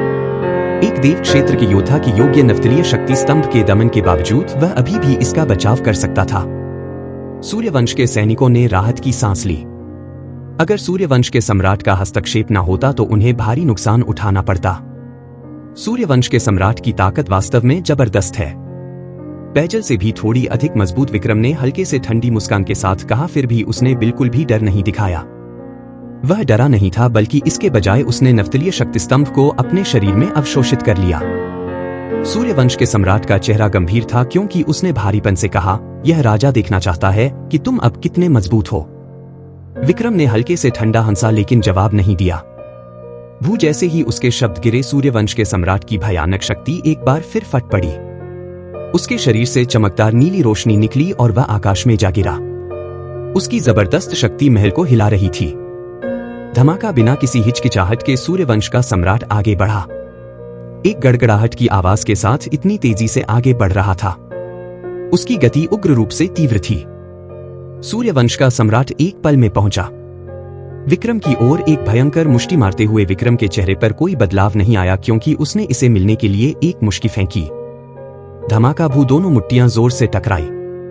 एक जोरदार आवाज फट पड़ी और भयानक शक्ति एक तूफान की तरह फैल गई, जैसे कि हवा भी उड़ गई हो, जिससे हवा कांप उठी। यहां तक कि सूर्यवंश के सम्राट की पूरी शक्ति वाली मुष्टि के साथ वह विक्रम को आधा कदम भी पीछे नहीं धकेल सका। सूर्यवंश के सम्राट ने कसकर माथे पर बल डाला, अपने आप से सोचते हुए, इस युवक की ताकत वास्तव में मेरी से कम नहीं है। उसने अभी तक अपनी पूरी ताकत का उपयोग भी नहीं किया है। विक्रम को एक मुश्किल से आसानी से मुकाबला करते हुए देखकर सूर्यवंश के सम्राट ने अनुमान लगाया कि विक्रम की ताकत अब उसकी से ऊपर थी। धमाका धमाका धमाका सूर्यवंश के सम्राट ने एक क्रूर हमला शुरू किया। हर चाल को मारने के उद्देश्य से भयंकर रूप से मार रहा था।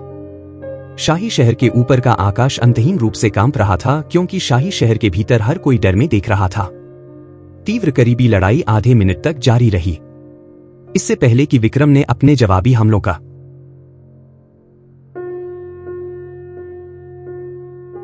रोक दिया, जिससे सम्राट को उस पर हमला करने की अनुमति मिली।